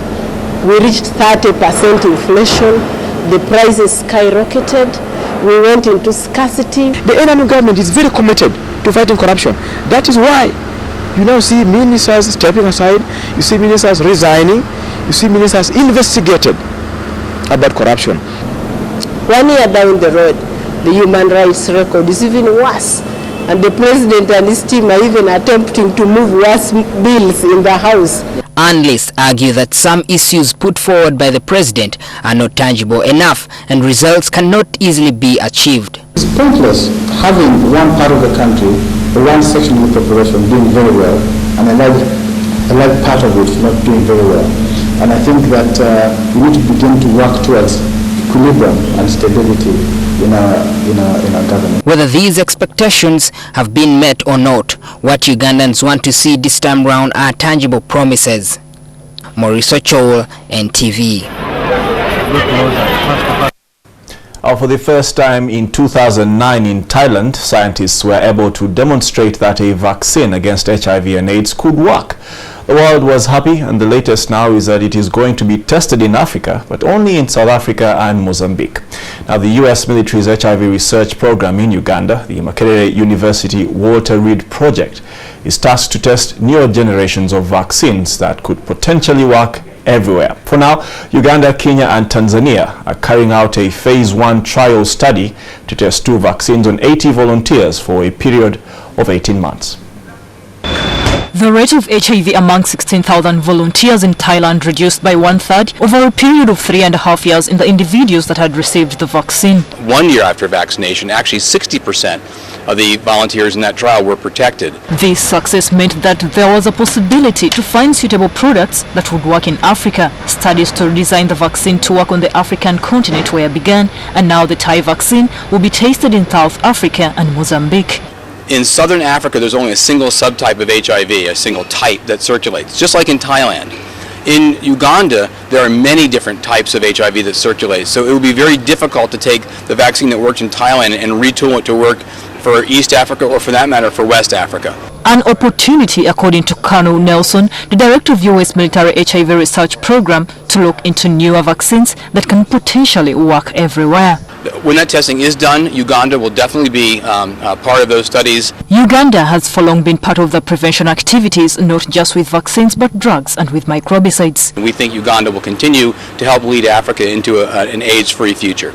At the moment, a new study has started, which is a few weeks old in the country, as well as in Kenya and Tanzania, to last 18 months with 80 volunteers, most of whom have now been vaccinated. You ask first as to whether or not the vaccine would show any promise in terms of blood tests that you would measure. So we're still not really close to testing a vaccine for efficacy in Uganda.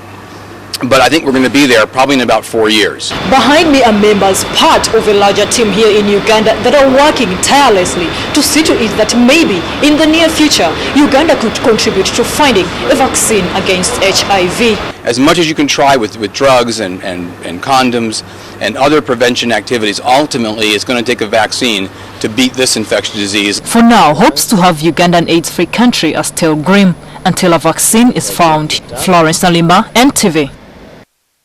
We'll take a break at this point, but do stay tuned. There's so much more on NTV tonight. Court dismisses a case in which activists were seeking to force government to put a halt to cases of maternal mortality. And on the farm this week, we meet one farmer and his passion for growing chili pepper. NTV Tonight continues after this short break. Do not go anywhere.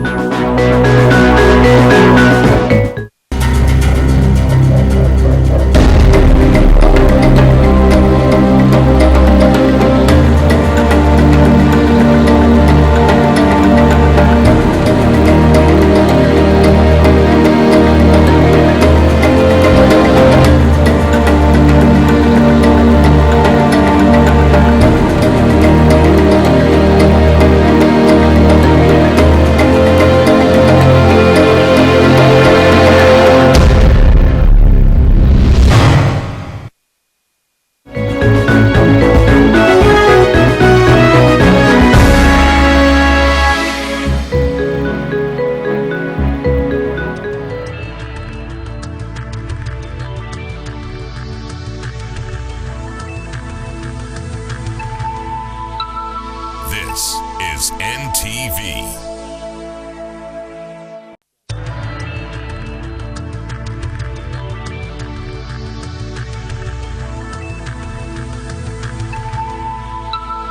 This is NTV.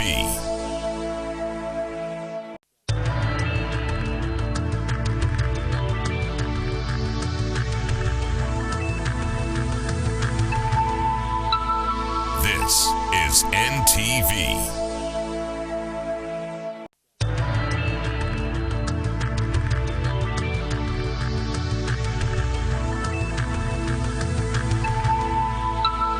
This is NTV.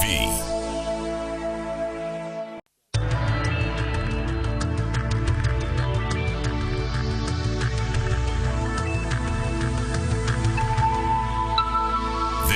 is NTV.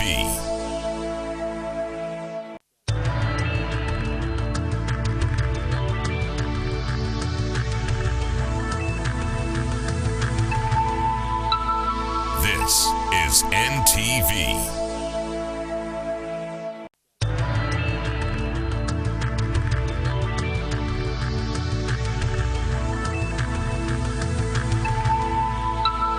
This is NTV.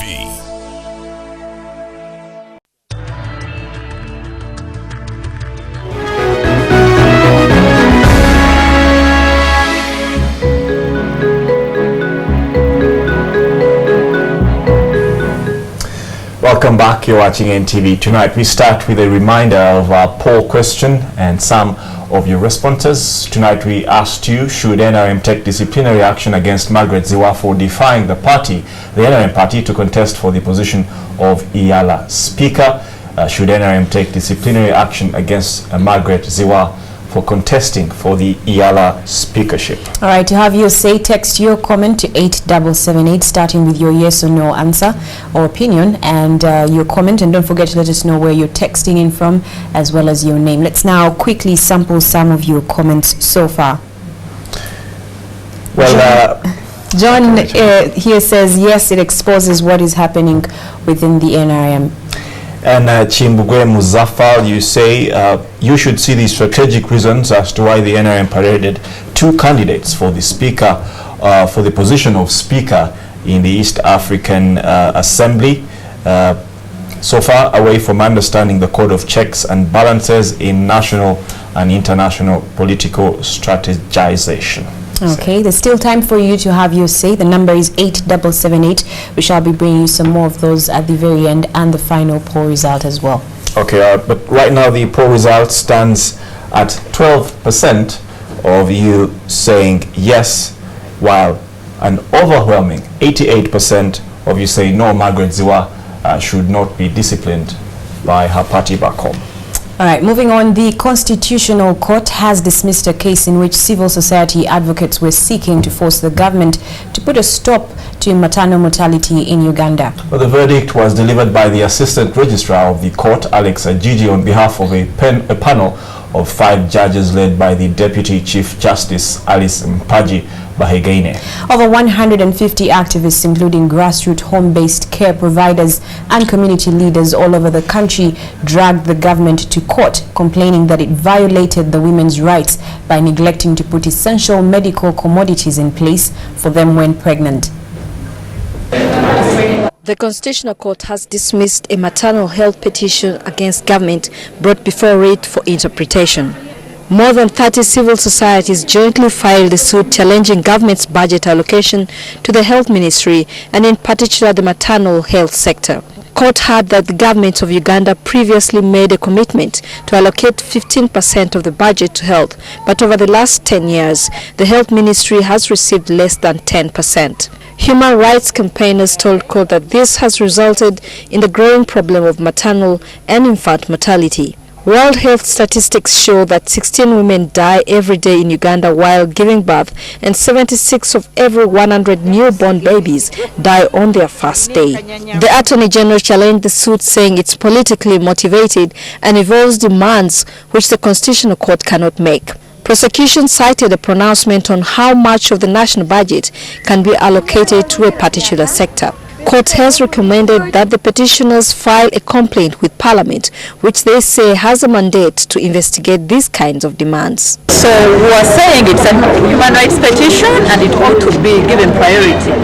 Well, to the judges, they do not have the mandate, and that is work of the executive, and we are saying that we are appealing to the Supreme Court over that objection. 16 women are dying in Uganda every day, and then the court must not turn away its face from adjudicating on these matters.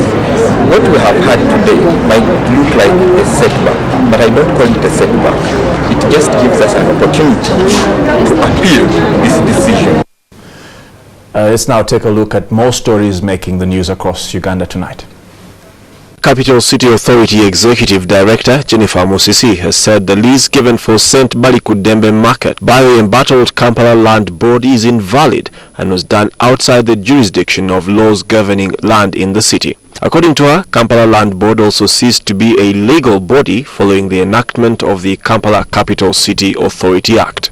The opinion of the Solicitor General of Uganda is that the District Land Board ceased to be a legal entity with the coming into effect of Kampala Capital City Act. That is the opinion I have, and that's what we've been relying on.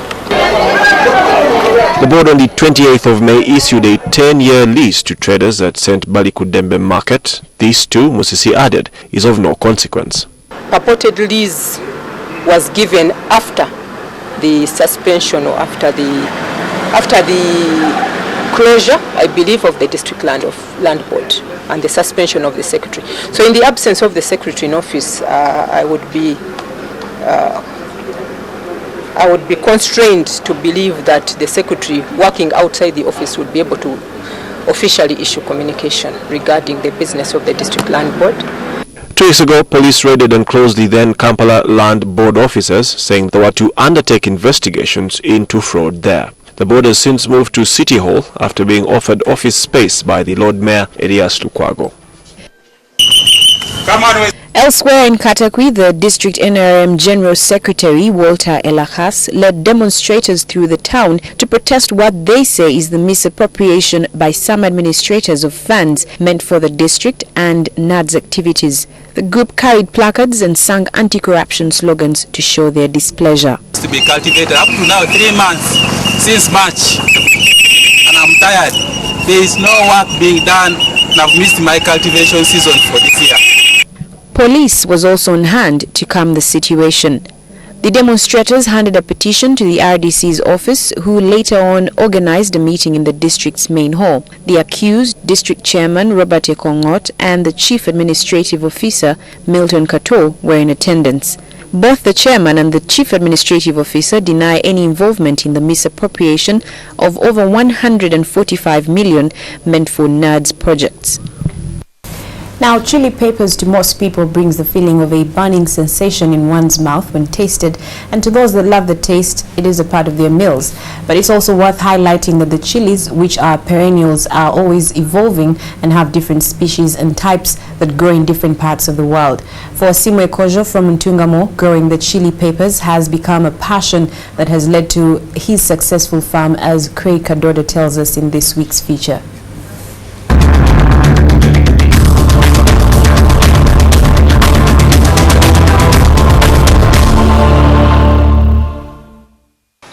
This is Simwe's chili farm located in Kitwe, Ntungamo district.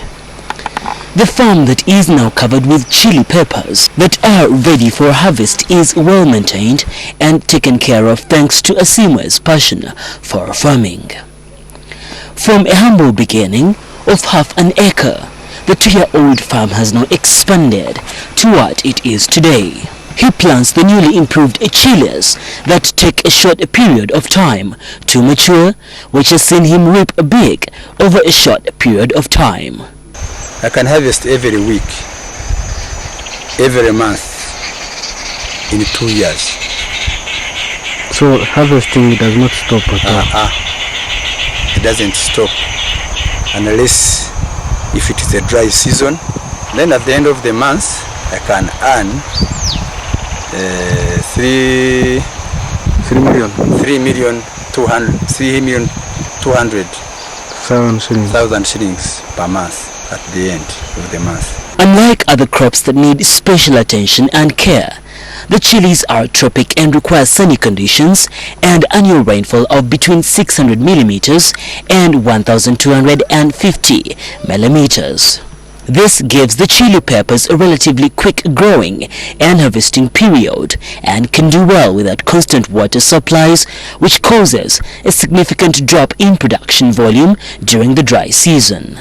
That's why I'm trying to use this, they call it Israeli irrigation scheme, to be using it in dry season for making sort of irrigation for that chili. The chilies are grown from seed and seedlings, but should be grown alone and not with other crops because they are rampant cross-pollinators. Chilies have managed to do well because of the well-drained soils and are spaced 45 to 60 centimeters apart in single or double rows.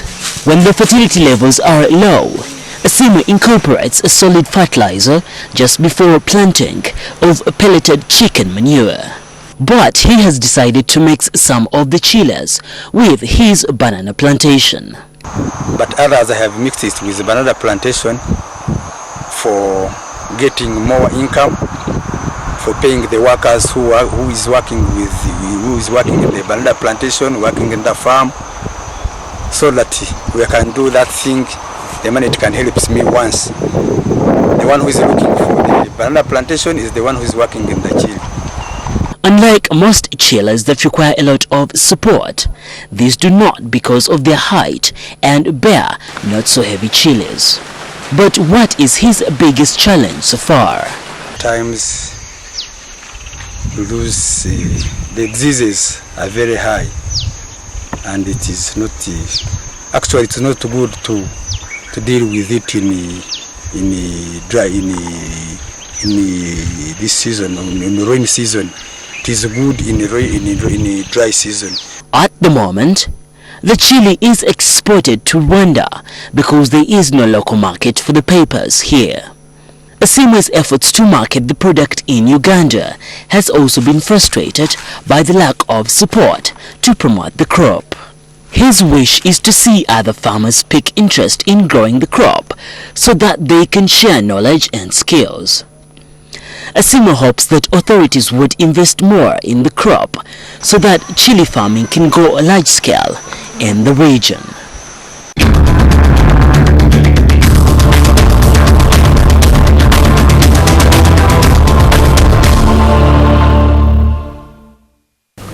All right, we're going to take a very short break, but before we do that, we're joined by Joel Kamadi, who is here to give us NTV Business. Thank you, Rachel. Thank you, Gabriel. Now, tonight we begin our series of budget analysis features, where we'll be looking at how government fared in particular areas in the last financial year and what expectations people have this year. Join me for more. NTV Business up next. People are stealing government monies in park every other day. The wastage, the money is 140 something billions in compensation to people like Masaja Balaba, to people who have not done anything for this country. So the corruption has reached astronomical levels. 1 year down the road, nothing done.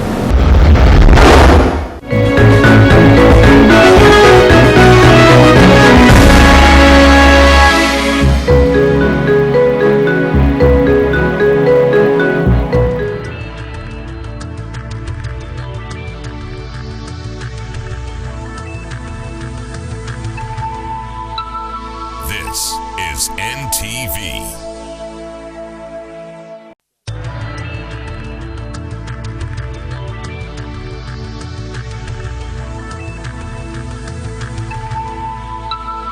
This is NTV.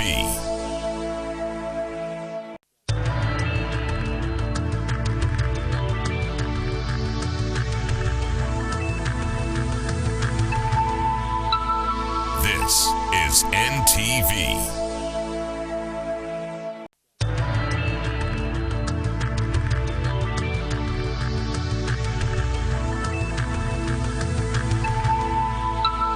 This is NTV.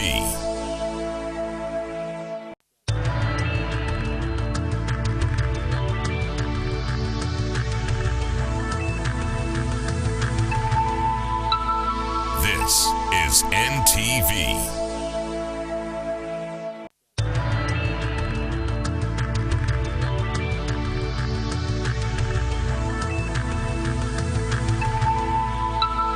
This is NTV.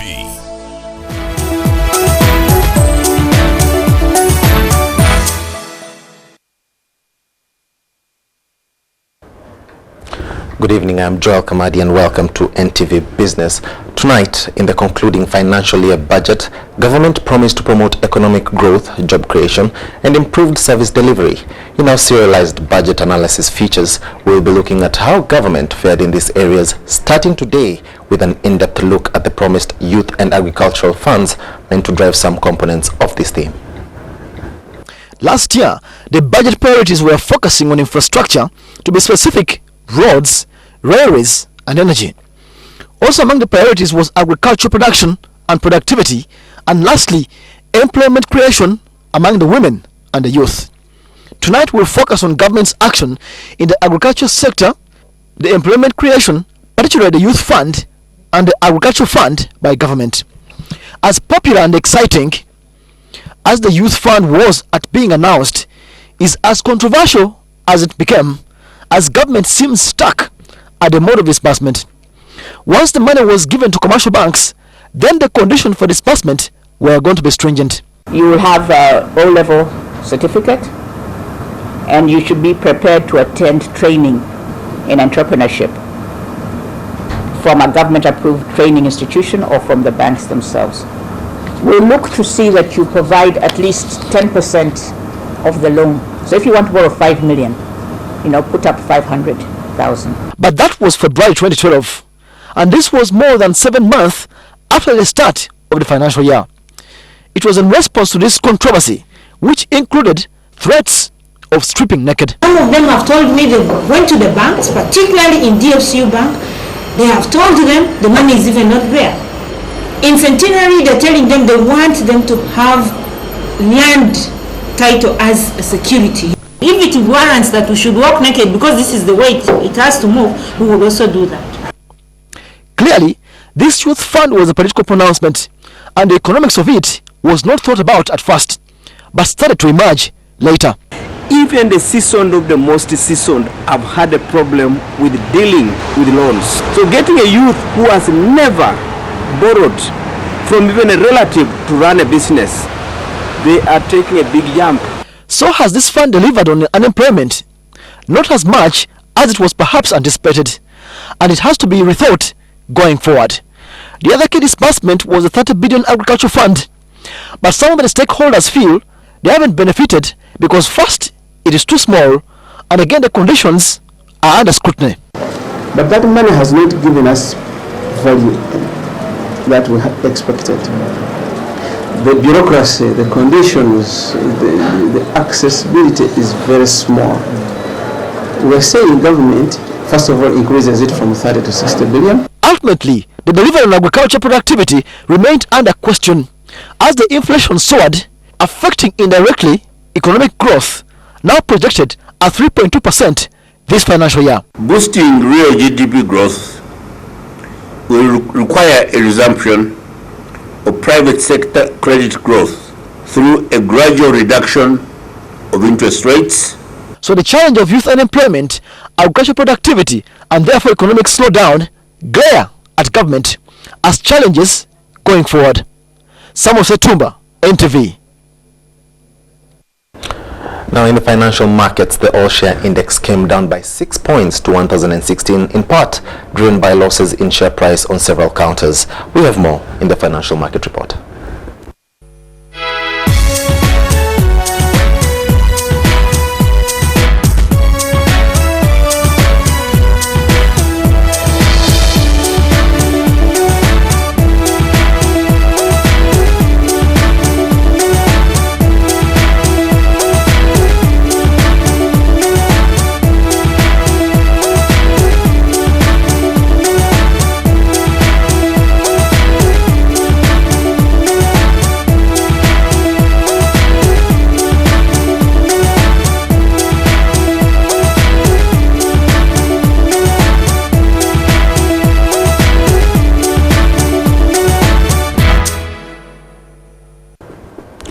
And finally, in NTV Business for tonight, the Uganda traders and transporters operating into and out of South Sudan have this afternoon rejected a plea from the Trade Minister, Amelia Chambade, not to go on a sit-down strike this Friday.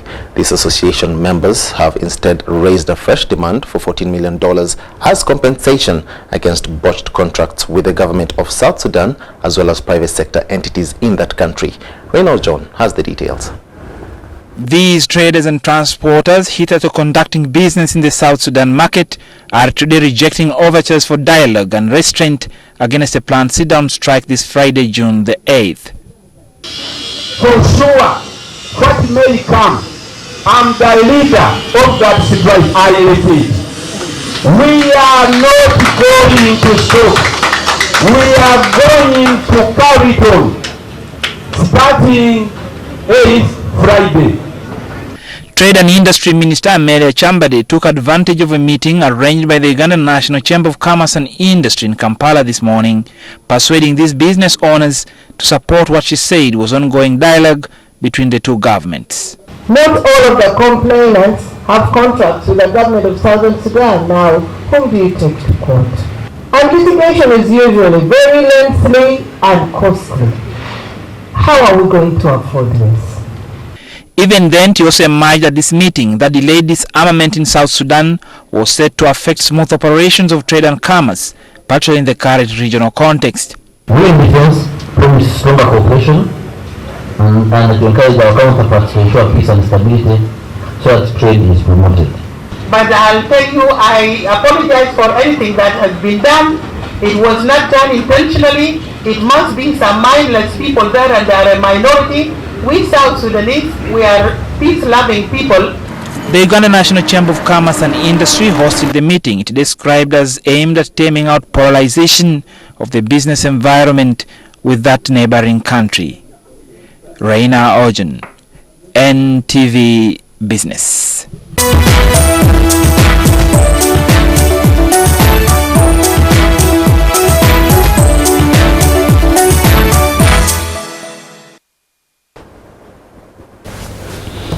And that winds up NTV Business for tonight. Back to you, Gabriel and Rachel.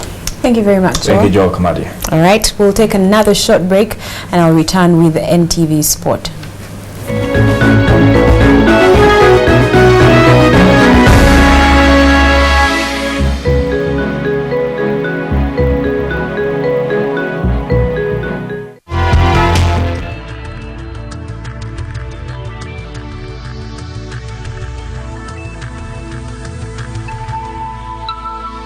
This is NTV.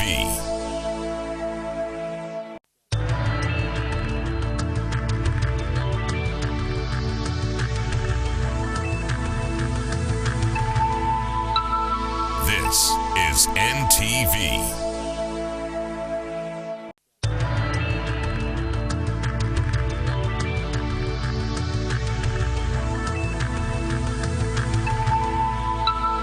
This is NTV.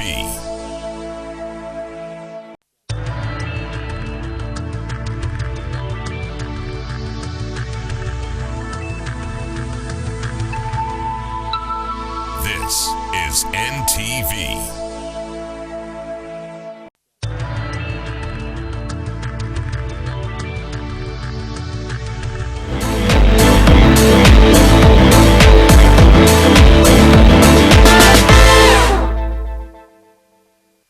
Good evening. Welcome to NTV Sport.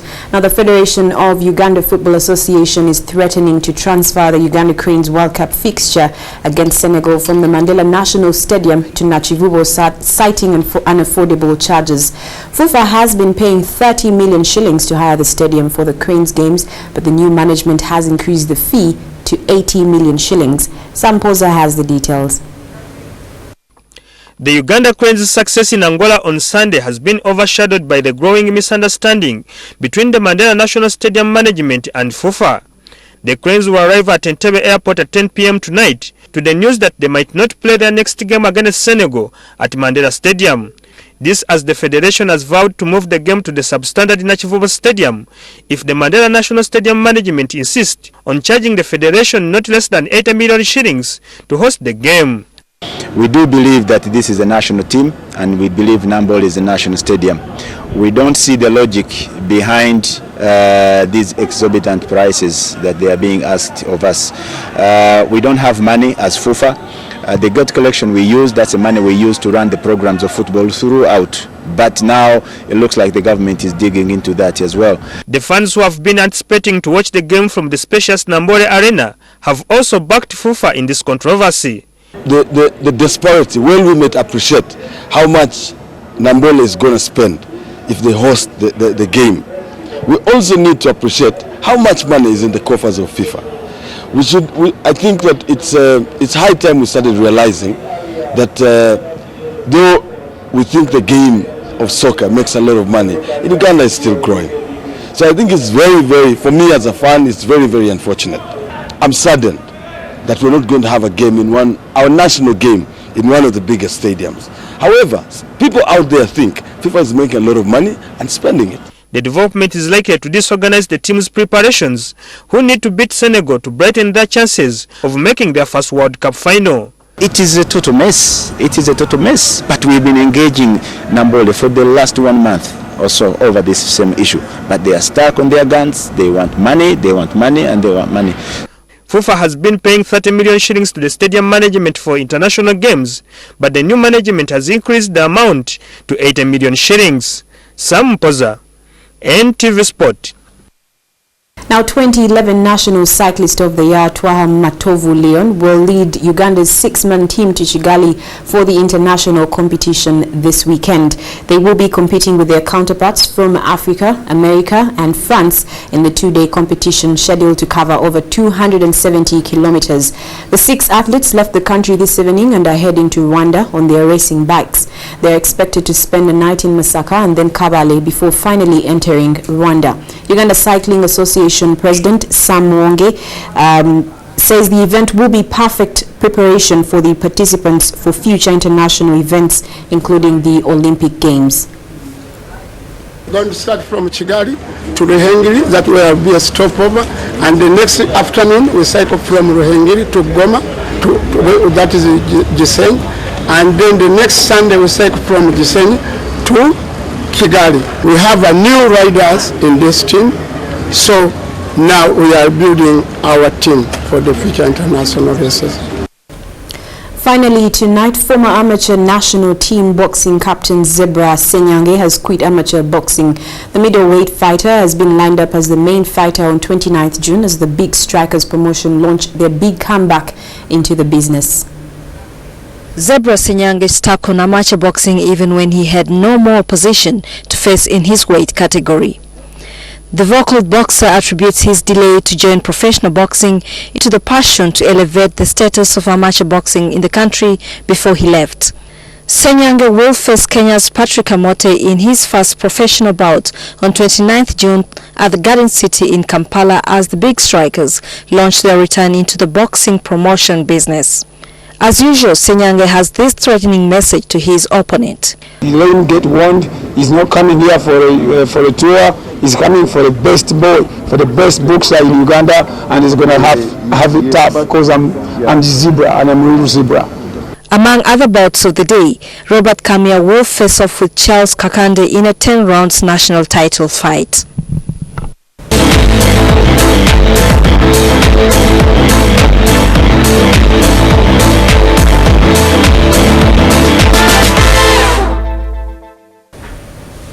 And that winds up NTV Sport for tonight. Thanks for watching. Let's now take a look at Wednesday's weather forecast.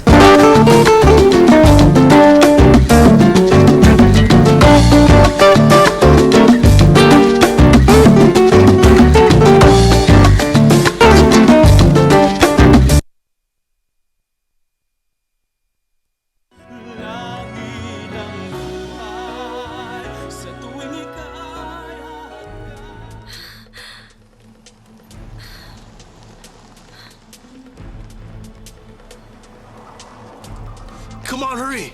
Hey, don't! No, don't!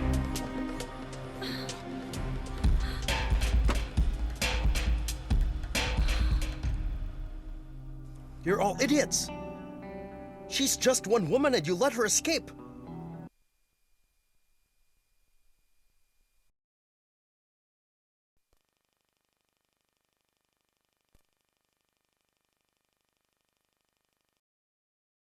Of you say yes, Aziwa should be punished. An overwhelming 91% of you disagree. All right, overwhelming indeed. Now, we'll quickly sample some of your comments. Thank you so much for sending those through. We have Katongole in Wandegea saying yes, but the hand of the mafia was at play as well.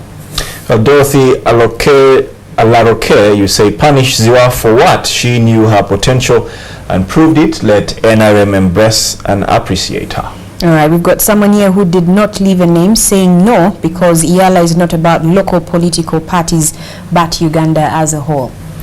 Finally, Gerard Owundo, you say there is no law that permits the NRM to punish independent candidates. All right. Well, thank you so much for all your responses, your opinions. We don't take them for granted. We do appreciate them. NTV poll will be returned tomorrow. Be sure to have your say. Well, for now, it's thank you for watching NTV Tonight. Rachel will be back with a final roundup of the day's news. I'm Gabriel Epeno. I'm Rachel Initwe. Have a good night.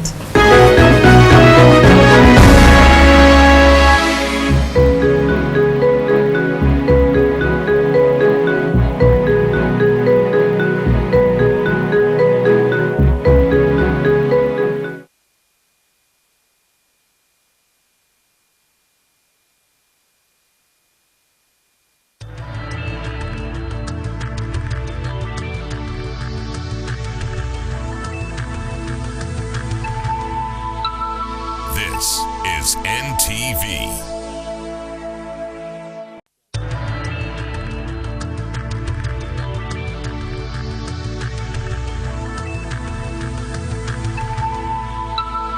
This is NTV.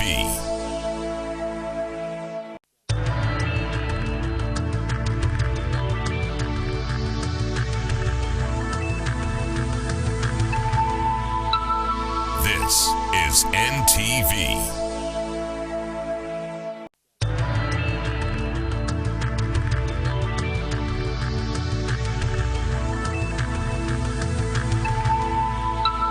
This is NTV.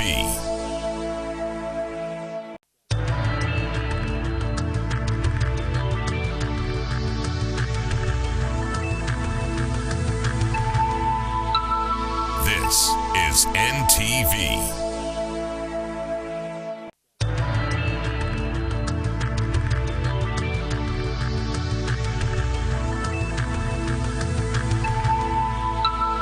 This is is NTV.